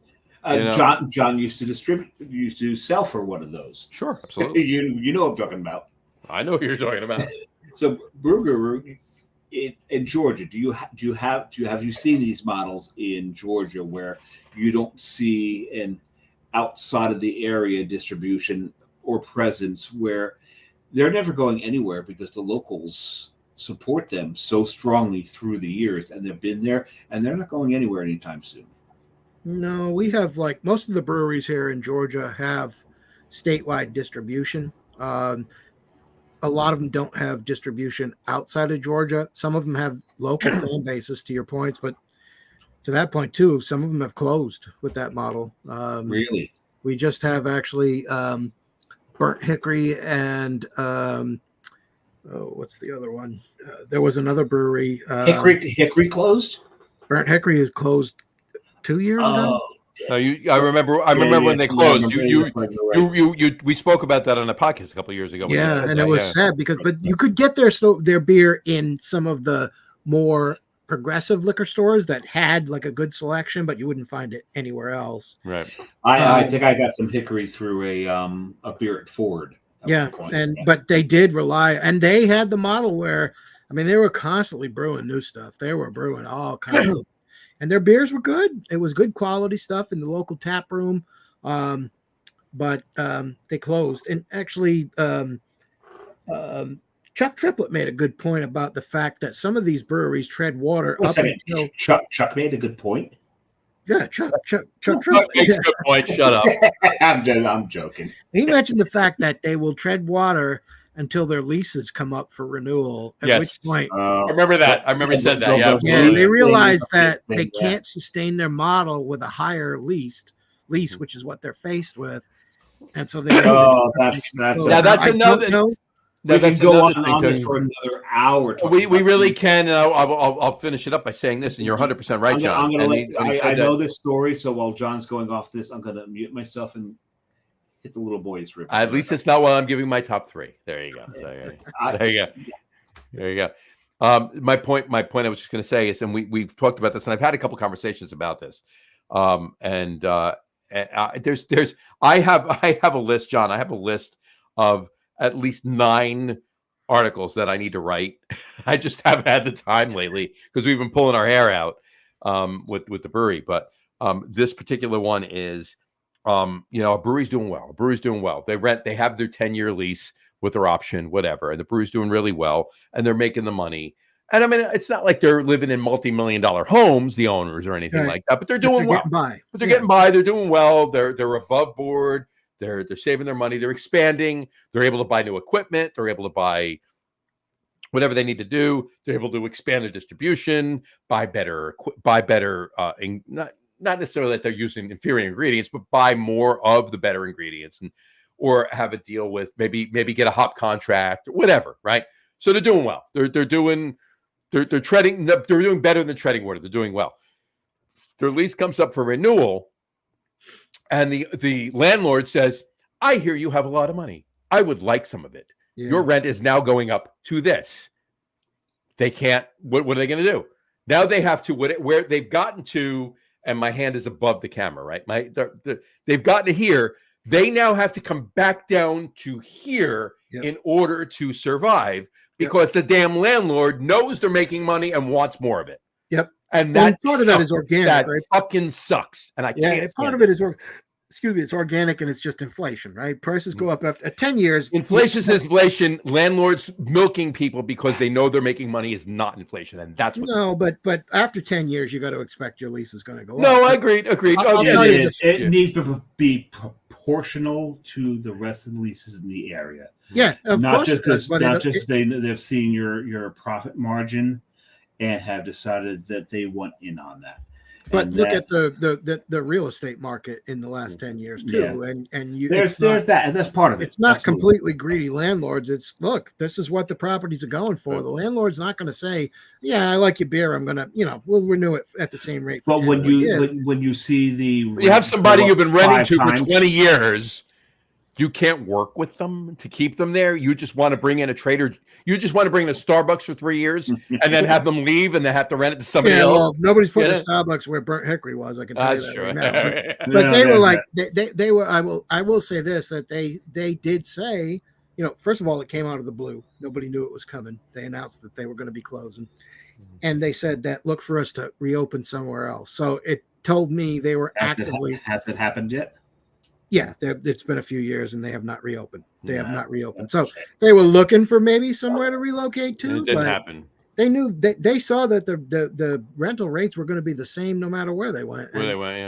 And with their current business model, they couldn't support it. Dry County was the other one I was. Well, that's the same. And I can only speak to the New Jersey market. I don't know what it is in Georgia, but I'll tell you right now, before COVID, warehouse space was $6. With the average warehouse space was $6 a square. Okay. The average warehouse space now. I can get you better than that. But okay, go ahead.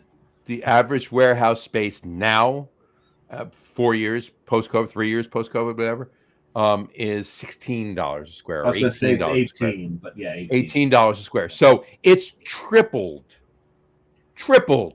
in 4 years. In 4 years, the price, the rental price has tripled. How is that inflation? Where has that ever been inflation in the history of the United States? How has tripled in 4 years ever been inflation? Well, the real estate market is nuts. It's nuts, of course. Well, but we know why. It's even for the long-term leases. Look back to what was going on. Okay, so this was a couple of years ago. They closed. So back in 2012, around that time, I bought this house in 2010, and it was right during the Great Recession when real estate crashed.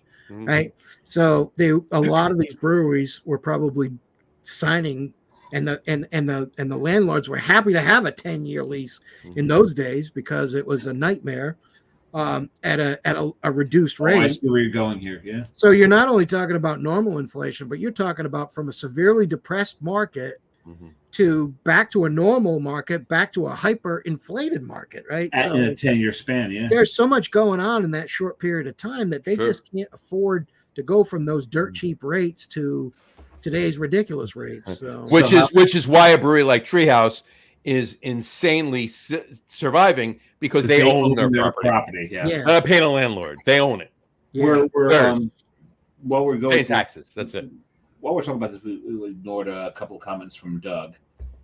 Yes, I want to get back. He said, I'm wrong. It's Cumberland Farms from Rhode Island. Got sheets on the brain. There you go. Oh, yeah, you got something. And he said, I stand corrected. But then he said, here's the thing about sheets for truck stops. He's got you stand corrected. Yeah. It's a damn good place to stop. You can get about 3 different types of fried chicken and I've stopped at Sheets many a time. So I agree. Wings. It's fine, Doug. We all make those mistakes, but please get that sheet straight. Okay. Get your sheet straight together. Get your sheet together. He says, I won't drink wicked weed because I refuse to support AB InBev. I visited the brewery twice prior to that. There you go. I did buy the one beer in Funkatorium, but other than that, I'm with you, Doug. There you go. And I'll mention something on that too. And when I was in Seattle, John knows this. I struggled because I had. You got to go. I'm sorry. I'm in Seattle. I know it's AB InBev. I got to go to Elysian. I got to go to Elysian. I got to go. I had can't not go. I can't. I gotta go. I mean, even if I walk in there and stand there for 20 minutes and just look around, I at least have to go. Well, now if you do go to Elysian in Cap Hill in Seattle, go to the wall where all the stickers are, and you will find a Beer Samurai sticker, and you will find a Coastal Brewworks sticker there now. There you go. There you go. So if you so there you go. Everything's on the wall in Elysian. There you go.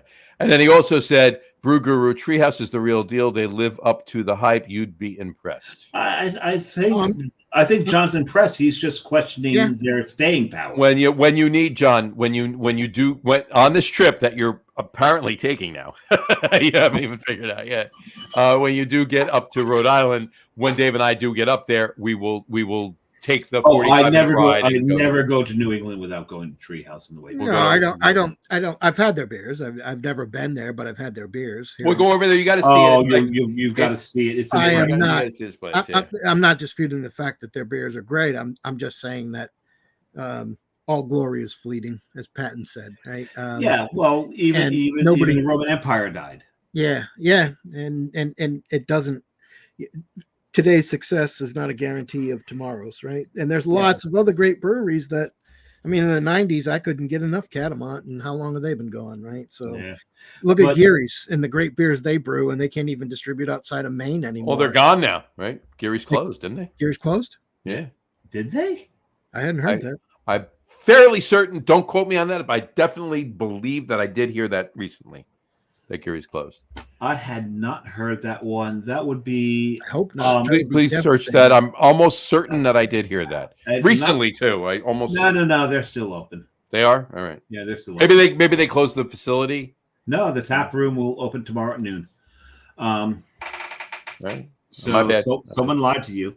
And it's. I read something somewhere. That's where I got it. And not for nothing, I don't like Geary's as much as Brew Guru does. You don't like pumpkin ales as much as Brew Guru does. But it's the whole reason. And I don't think Geary's has ever done a pumpkin ale. I don't think so. No, they haven't. But Catamount Christmas ale, though. I mean, that's But it's the ingredients that Geary's uses that John loves them so much for. It's actually the Ringwood. It's the Ringwood fermentation. It's the Ringwood. Exactly. And the Peter Austin system. And that whole process for me just doesn't play well on my palate. But you do like the Descendants beers because that's a whole Ringwood system that he has there. It is a Ringwood system. And the last time I was the Descendants had none of their own beer. Really? It's the owner of Descendants. I think I adore more than their beers. Oh, Joe's great. Joe's fantastic. I'll actually be out. I'll actually be out there. There will be some building sandcastles on tap there this weekend because I'll be out there on Thursday. Much of the consternation of Kerrigan's last time we were there, Joe and I spoke for about 2 hours while she sat there trying to stretch her meal through that whole conversation. She should have just ordered an extra order of Scotch eggs and been done with it. They were out of Scotch eggs while we were there. Oh my God, they were out of their own beer and Scotch eggs. We gotta get back there. I know we got to get back to the Descendants, but at any rate. Anyway, okay. We got 3 comments, and then we're going to move on to the top 3s really quick. Doug said, "Treehouse is a 35-minute drive from my father's house in Rhode Island." Yeah. And he said, "No, not Geary's. I'm wrong. I apologize." I definitely heard that somewhere. I read it somewhere. My you owe bad. a penance for that false alarm. I will. I do that. Yeah. And then, of course, he was crying, but my bad. Will have to figure. It's not me. I apologize deeply, and I will do a penance later. But I did read that. I didn't make that up. Geary's was my first New England microbrew. If you guys want to, I'm not going to go into it here, but go to my website, go see my review of Geary's Pale Ale, and look at the story that I have, which is like probably one of my favorite beer stories ever. But John, Doug, and I will devise your punishment for spreading lies, Johnny. No. We will have to figure that out. We need a good punishment for that. Now, David Geary did pass away a few years ago, so I don't know if that's what I'm thinking. So, Johnny, your punishment, your penance for spreading this lie, you need now to put in an order from Malort for yourself. All right, there you go. No, he needs to drive to Portland, go to the Geary's, and bring home 10 cases of Geary's beers. Fine. I That about is 10 cases. appropriate I'll time. go home. I'll go up and bring a couple cases. You You over. need to go order. get some You Geary's need to beers. order some of this. But I'll have the Malort. I'll order the Malort. There you go. I'll do that. There you go. Right, Doug. Do you? Oh, agree? no. Okay. All right. Doug, do you agree with me that John, for his penance, No, needs to that's do not some right. Malort? He needs to go to Geary's and buy some beer to keep them in business so they don't go out of business. Yes.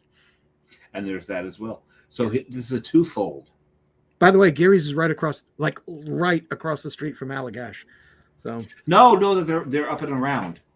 They're it's like really close. Last time I was in New England, They're really close. But Yeah. right across the street is Battery Steel.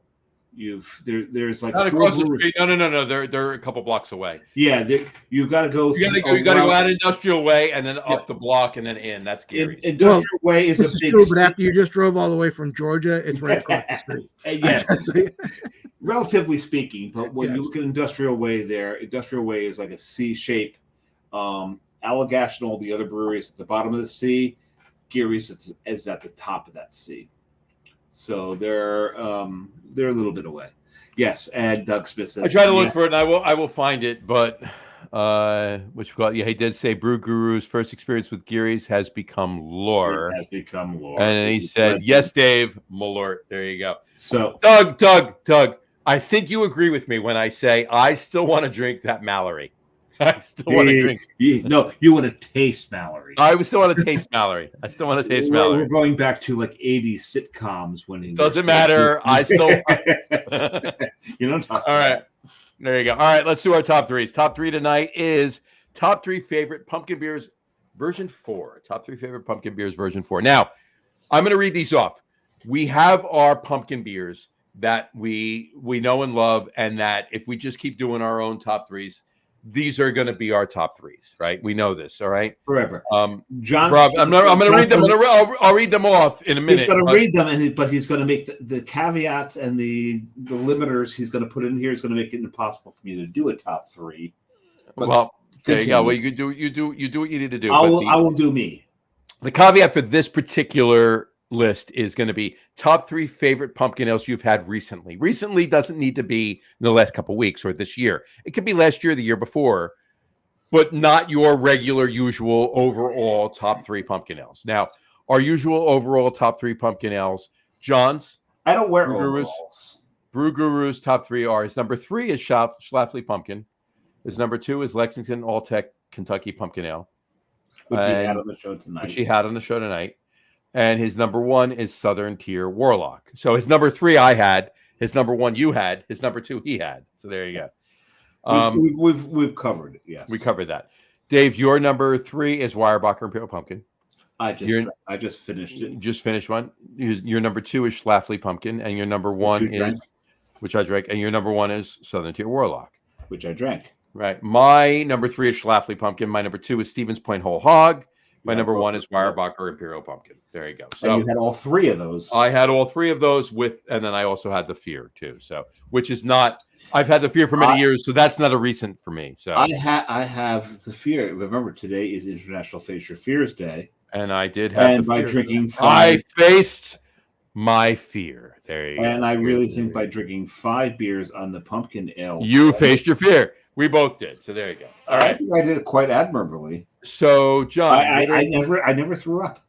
It's just true. John, what are your top 3 pumpkin ales that you've had that more recent? Okay, so based on the way it was phrased earlier, I've been thinking about the top 3 new pumpkin ales in the past few years that I have never had before. Right. Past few years. Overall, Warlock still reigns supreme. That's my all-time favorite pumpkin ale. But if I'm looking at stuff that I've had this year and last, the clown shoes that I had tonight would be number 3 because it's the first time I've had it this year. The Fat Orange Cat Pumpkin Latte would be number 2, first time I've had it this year. And the number 1 would still be the Whole Hog Pumpkin Ale from last year because that was the first time I had it. That is true. And I still think it's extremely impressive. I wish I could get it this year. I haven't seen it yet, but If Halftime gets it, I'll be getting more of that. And that would be the king of the new pumpkin beers. There you go. All right. Samurai? I got nothing. I don't seek out these beers. Well, you have them on the show every year, so why don't you just rattle off 3 that are newer that you've had in the last 2 years? I grab beers to make them kind of interesting on these annual shows. This torture chamber that John sets up for you. Oh, stop it! every You're fine. Fucking year. But I will add a couple comments in here that things that are maybe on the fringe of the top 3 that I typically mention when it comes to the pumpkin beers. And maybe they're not new, but they're not my normal top 3. And I mentioned earlier, at the top of that list, I'm going to go maybe 1, 2, 3 here. Scobyville from Carton. He hasn't done it in a while, so I don't know if it meets your parameters, John. It can be. That's fine. It's outside of my normal 3, but Scobyville, I adore Scobyville. We'll make an exception for you. Because what it did, and then sticking with the same damn brewery, Rav. What I loved about Rav is this was just basically, and I'll say it once, I won't say it 2 more times afterwards, this was Augie Cotton's way of flipping the bird at the pumpkin beer world, but also honoring his foodie blog history. Rav was a beer, and I really wish he'd do this again. But I don't think he's done it for a while because it loses money because no one gets the beer. He does. He's done pumpkin cream the last couple of years. He has. I'm talking about Rav. I know he hasn't done Rav. He's done pumpkin cream because no one gets this beer. So Rav it's a riff on an Italian dish, which is a pumpkin ravioli in Bear Blanc with a anisette cantucci.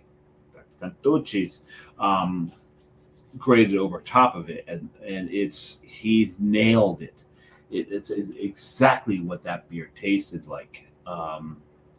No one got it, and I think he was disheartened by the fact that no one really quite understood what he was doing. But he really wanted to deliver a actual pumpkin beer. So let's face it, a lot of these pumpkin beers that we drink, there's no fucking pumpkin in them. Yeah. Right, and he wanted to deliver that, and he did it in it's all cinnamon, nutmeg, ginger, allspice, and anise, and some brown sugar too. Yeah, but to be fair, when you make a pumpkin pie, there's not a lot of pumpkin that goes in a pumpkin pie either. No, it's a lot of spice. Yeah. You open that can of Libby's and then just adjunct the hell out of it. Fresh pumpkin. That's even if you use fresh. If you go and get those sugar pumpkins, and I've had so many pumpkin pies that had literally had Hubbard squashes in them, no pumpkin. Yeah. So that's why in the style guide, a lot of these referred to as squash ales more so than pumpkin ales. Sure. But you'll see that. But the one I will add to it, and it's really just for the aroma of it. And it's even though the flavor did not deliver on the aroma, it's not a bad beer because there is one of those breweries out there that just really know how to make a pumpkin ale. And it's these guys. You know, the smell, yes, the smell was so much better than the flavor. But still, this was not a bad pumpkin beer whatsoever. It was pumpkin. And as you know, John said, Southern Tier, they just know how to deliver on these things. It's a pumpkin pie with this. It's a pumpkin pie with this. It's a pumpkin pie with this. And whereas him and I a little differ on that, whereas pumpkin to me was more of the pumpkin seeds than it was pumpkin pie. But the one thing that supports John's argument is that you always smell the crust. Mm-hmm. The crust is always in there, so that leads to pumpkin pie. But the smell of this beer alone, I think, deserves to put it on that list. It belongs there. Mm-hmm. Southern Tier, when it comes to pumpkin ales, For me, they're the kings. Yeah, they really are. No pun intended. Oh no, pun. No, don't be a coward and tend your fucking puns. They have it. I mean, historically looking back, I mean, probably Buffalo Bills is probably one of the best. They're the first, right? It's the first, right? I mean, and it was good. I mean, it was brewed with pumpkin, and it was maybe the most pumpkin-y beer. John can tell you. He and I went to. We were in Connecticut, and we were at Frog and Hound Brewery when they were contract brewing for Buffalo Bills for the East Coast, and it was just such a good beer in those days. But it's because you got the pumpkin, you got the spice, but you got that pumpkin to it. And I will always curse them. Sure, I will curse them and Sam Calagione, Buffalo Bills for resurrecting the style, and Sam for popularizing the style. So to the two of them, I say, why? Why did you do this to us? Why did they do it? Why? Because there are a lot of people that like it. We get to do this show every year. That's yes. They're making money. I get it. And, I mean, again, it's not in the current iteration with all the spices, but it is the classic American beer style. It's probably the first American beer style. Right? I would imagine. Yeah. I mean, it was the first because it was born in the colony. It was because pumpkins were everywhere. Well, the history for people have heard me say this before, so you can put up how many fingers, John, how many times I've told this story. The pumpkin ale. keep flashing. The pumpkin ale was born out of necessity because the Massachusetts Bay colonists had to use all their grain to make bread to survive. Yeah. And when they got there. When they got to Massachusetts and Squanto and the Native Americans that were there, and I just forget the name of the tribe. I do know this, but I've had five. The Narragansetts, right? In Rhode Island, it was. No, but that was not the tribe that they came across. Maybe not in Plymouth Colony, but I forget the name of them. But in Plymouth Colony, they came across the tribe, and the John Smiths. No, you don't want to mention John Smith to some people. The Pocahontas. Yeah, that was the South, right? Please continue to prove that you're a white guy. But here's the scary thing from, and I may not get this 100% correct, but I know I've mentioned this on previous shows, but there was actually a ditty in those days. If barley be wanting to make into malt, we must be content and find it no fault. For we can make liquor to sweeten our lips from pumpkins and parsnips and hickory tree lips. And hickory tree lips. Chips, not lips, chips. Not the lips. But that's it. That's what they did. They didn't have barley malt. The point of that ditty is that they didn't have barley. There was no barley here. So they would ferment any fucking thing they could get their hands on, right? Those little drunken guys were going to make alcohol however they could, and they made beer from pumpkins, right? So today, that's what Buffalo Bill did. He resurrected that tradition. Was it like what they brewed in those days? I think not, right? They didn't have hops. They didn't have nutmeg. They didn't have cinnamon. Certainly, if they didn't have barley malt, they didn't have any of those things, right? No, they didn't. They didn't spice it. But he was a smart guy, and he knew that, hey, you know what? Here is something that's all American in the midst of this American craft beer revolution. And we could say this is the original American craft beer, and he started something. But he's right because it goes back so far. It's the Patuxet tribe.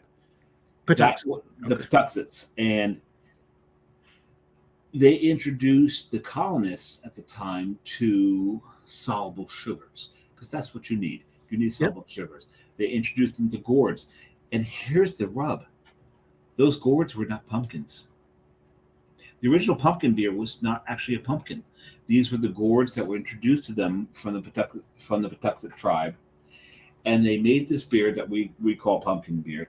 Technically not true. These are gourd beers. And when the Massachusetts Bay colonists brought in their first crops, they stopped making it. You know why they stopped making it? Because it tasted like ass.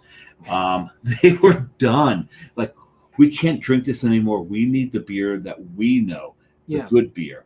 They finally brought in their grains. They malted their grains. They made true beer. So I was a history major. So for me,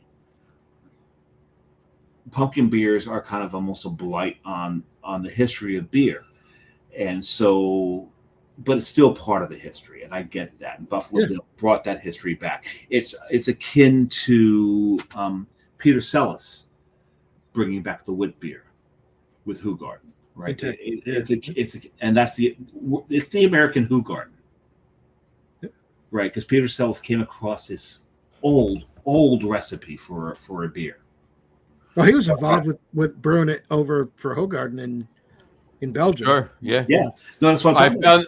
And then he came to the U.S. and did here, but and then we got Blue Moon and all that. But and I'm also not a big wit beer fan either. So being a history major, maybe I'm not a big fan of historical beers.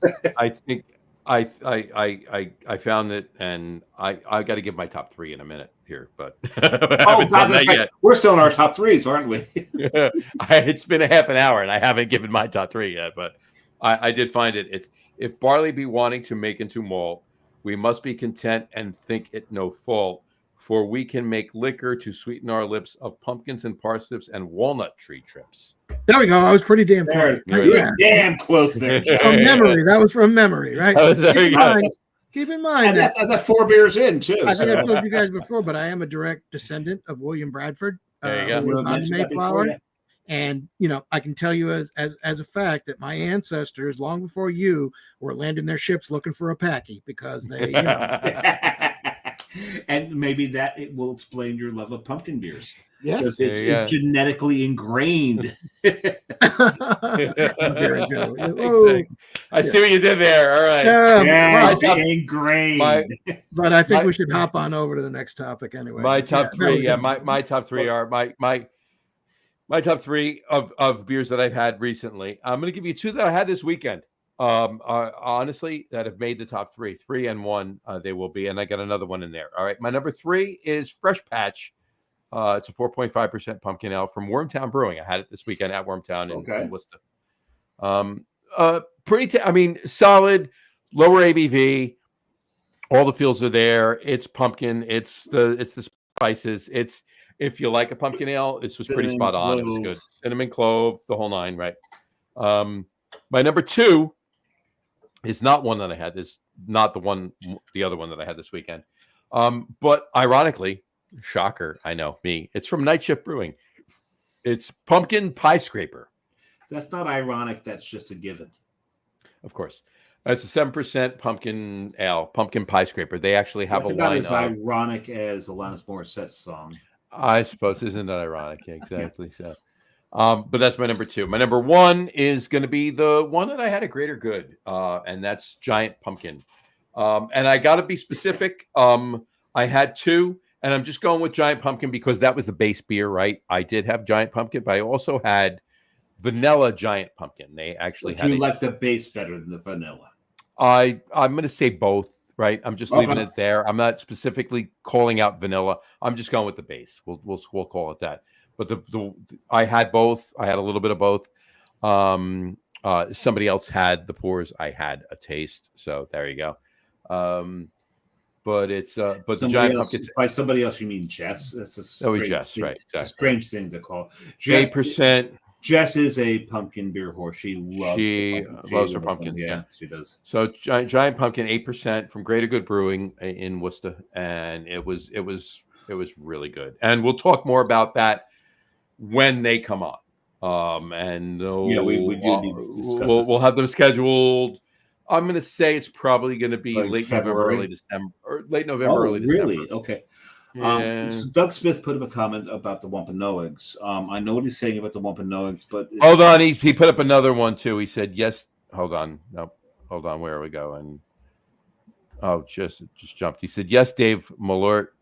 And then he said, "Do a shot of Malort, Dave, to get rid of the taste of pumpkin beer. It works," he said. It's poured already, Doug. I'm waiting. He's doing it right now. There you go.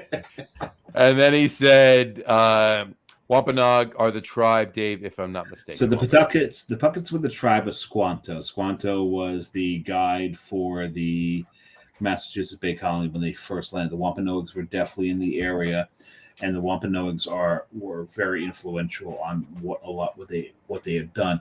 So I'm not arguing with you at all, Doug. Here, I don't know if it's the Wampanoags, the Pawtuckets that introduced them to the gourds of the area for the soluble sugars.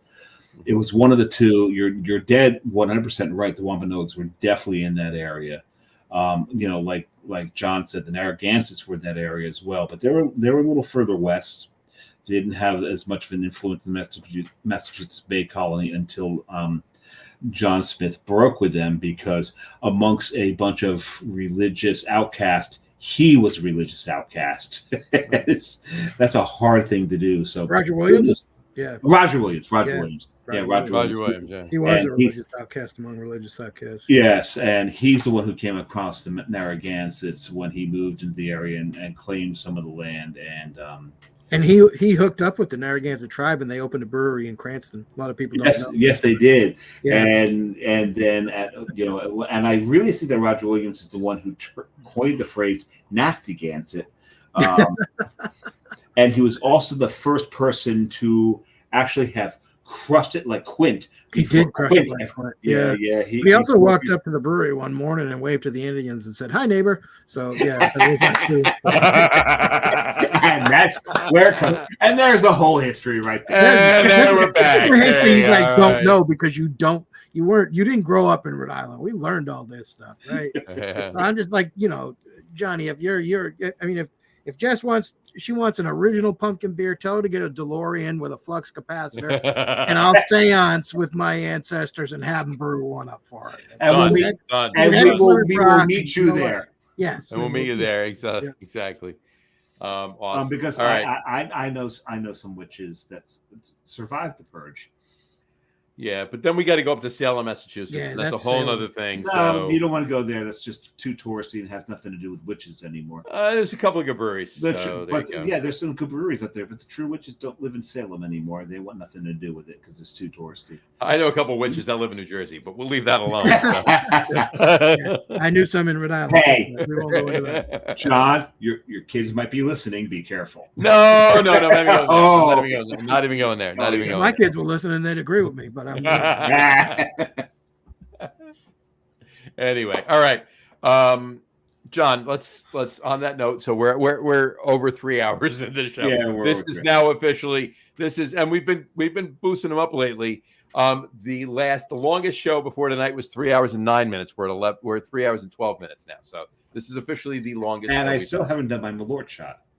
And you still haven't done your Malort shot. So do your Malort shot before I do the outro. So cheers. There you go. Cheers to that. And I have to say, but not for nothing, but every time I'm on the show, we keep breaking the record for the longest show. Why do you detect the pattern here? I think it's me. I detect the pattern. It's your fault, John. It's your fault. Exactly. All right. And we barely talked about the Patriots and the Giants. So there you go.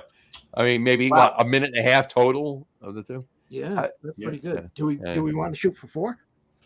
There you go. Right. I have to go down and get a couple beers. We all have to open another beer to do so. Yeah. There you go. The Brew Guru broke his own record. There you go. Doug said. And I really think because my studio is in the bedroom, I really think Carrie needs to go to bed. Yeah. So there you go. I think that's probably a good idea. And I need to eat dinner, and it's 20 after 10. So that's a good idea. On that note, we will wrap up the show for today. We want to thank everybody for watching, and for those of you just listening to the audio podcast, thank you for listening. Don't forget to visit our website, www.lagerroom.com. That's LAGERROOM.com. And please remember, like us and follow us on all of our social media, Facebook, Twitter, Instagram, and of course, our YouTube channel. All of them are at The Lager Room. Remember, we go live with the video podcast on Facebook, YouTube, X, and Twitch every Tuesday night around 6:30 p.m. Eastern Time. And for those of you who just want to listen to the audio podcast, you can do so on our audio host, Spreaker, as well as iHeartRadio, Apple Podcasts, Spotify, Odyssey, Audible, Google Podcasts, Amazon Music Podcasts, TuneIn, Podcast Addict, CastBox, Deezer, Podchaser, Listen Notes, pretty much anywhere you can find an audio podcast, you will find the Log Room Guys Craft Beer Podcast. And like a plague. Exactly, right. And if you haven't done so already, please subscribe to one or more of those feeds and you will never miss a show. Again, thanks for following along with us. John, thank you so much for coming on tonight. Every year. We love every year at the Pumpkin Show, but every time you come on, period. I love having you on the show. I don't particularly love the Pumpkin Show.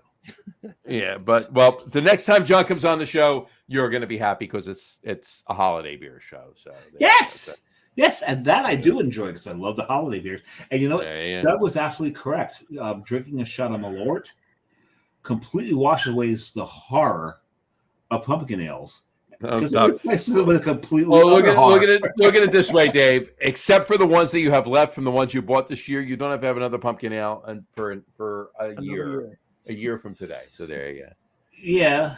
But I'm just saying that the horror of the pumpkin ales was replaced by a more enjoyable horror, which is Malort. And I still need to taste Mallory, but we'll leave that one alone. The big thing about Malort, and it was said that I've seen it written that the biggest secret Malort is that it's not that bad. You know, it's really not. And I may actually just order a bottle for the hell of it, but we will see. We'll see how long this bottle of mine lasts. I think Doug will get through his bottle before I get through my bottle. I'm sure Doug will get through his bottle before you get through. Doug, if you're not doing a shot right now, you and I are not friends. There you go. All right. John, thanks once again. Thanks for coming on the show. Stick around. We're going to talk for a minute or whatever. We will talk to you. Everybody, we'll see John again on the show soon. Have a great week. Rest of your week. Have a wonderful weekend. Drink a lot of beer, but drink responsibly. And Doug just said, oh, he will. Drink a lot of beer, but drink responsibly. And we will talk to you next week, folks, where we will have a special guest from New Hampshire on the show next week. Oh, I've met that guy. It's going to be a fun show. So there you go. Oh, I need to do some shopping, and this will be some very happy shopping. There you go. He's down to half a bottle. So there you go. Oh shit! I need to do another shot to start to catch. No, you don't. You said he was going to. He said he was going to finish it before you. So there you go. Anyway, I'm in that part of the work week where I don't care anymore. You don't give a shit. There you go. Mm-hmm. Drink a lot of beer, but drink responsibly, and we will talk to you next week, folks. Take care. Cheers. Drink some more while you're at it. There you go.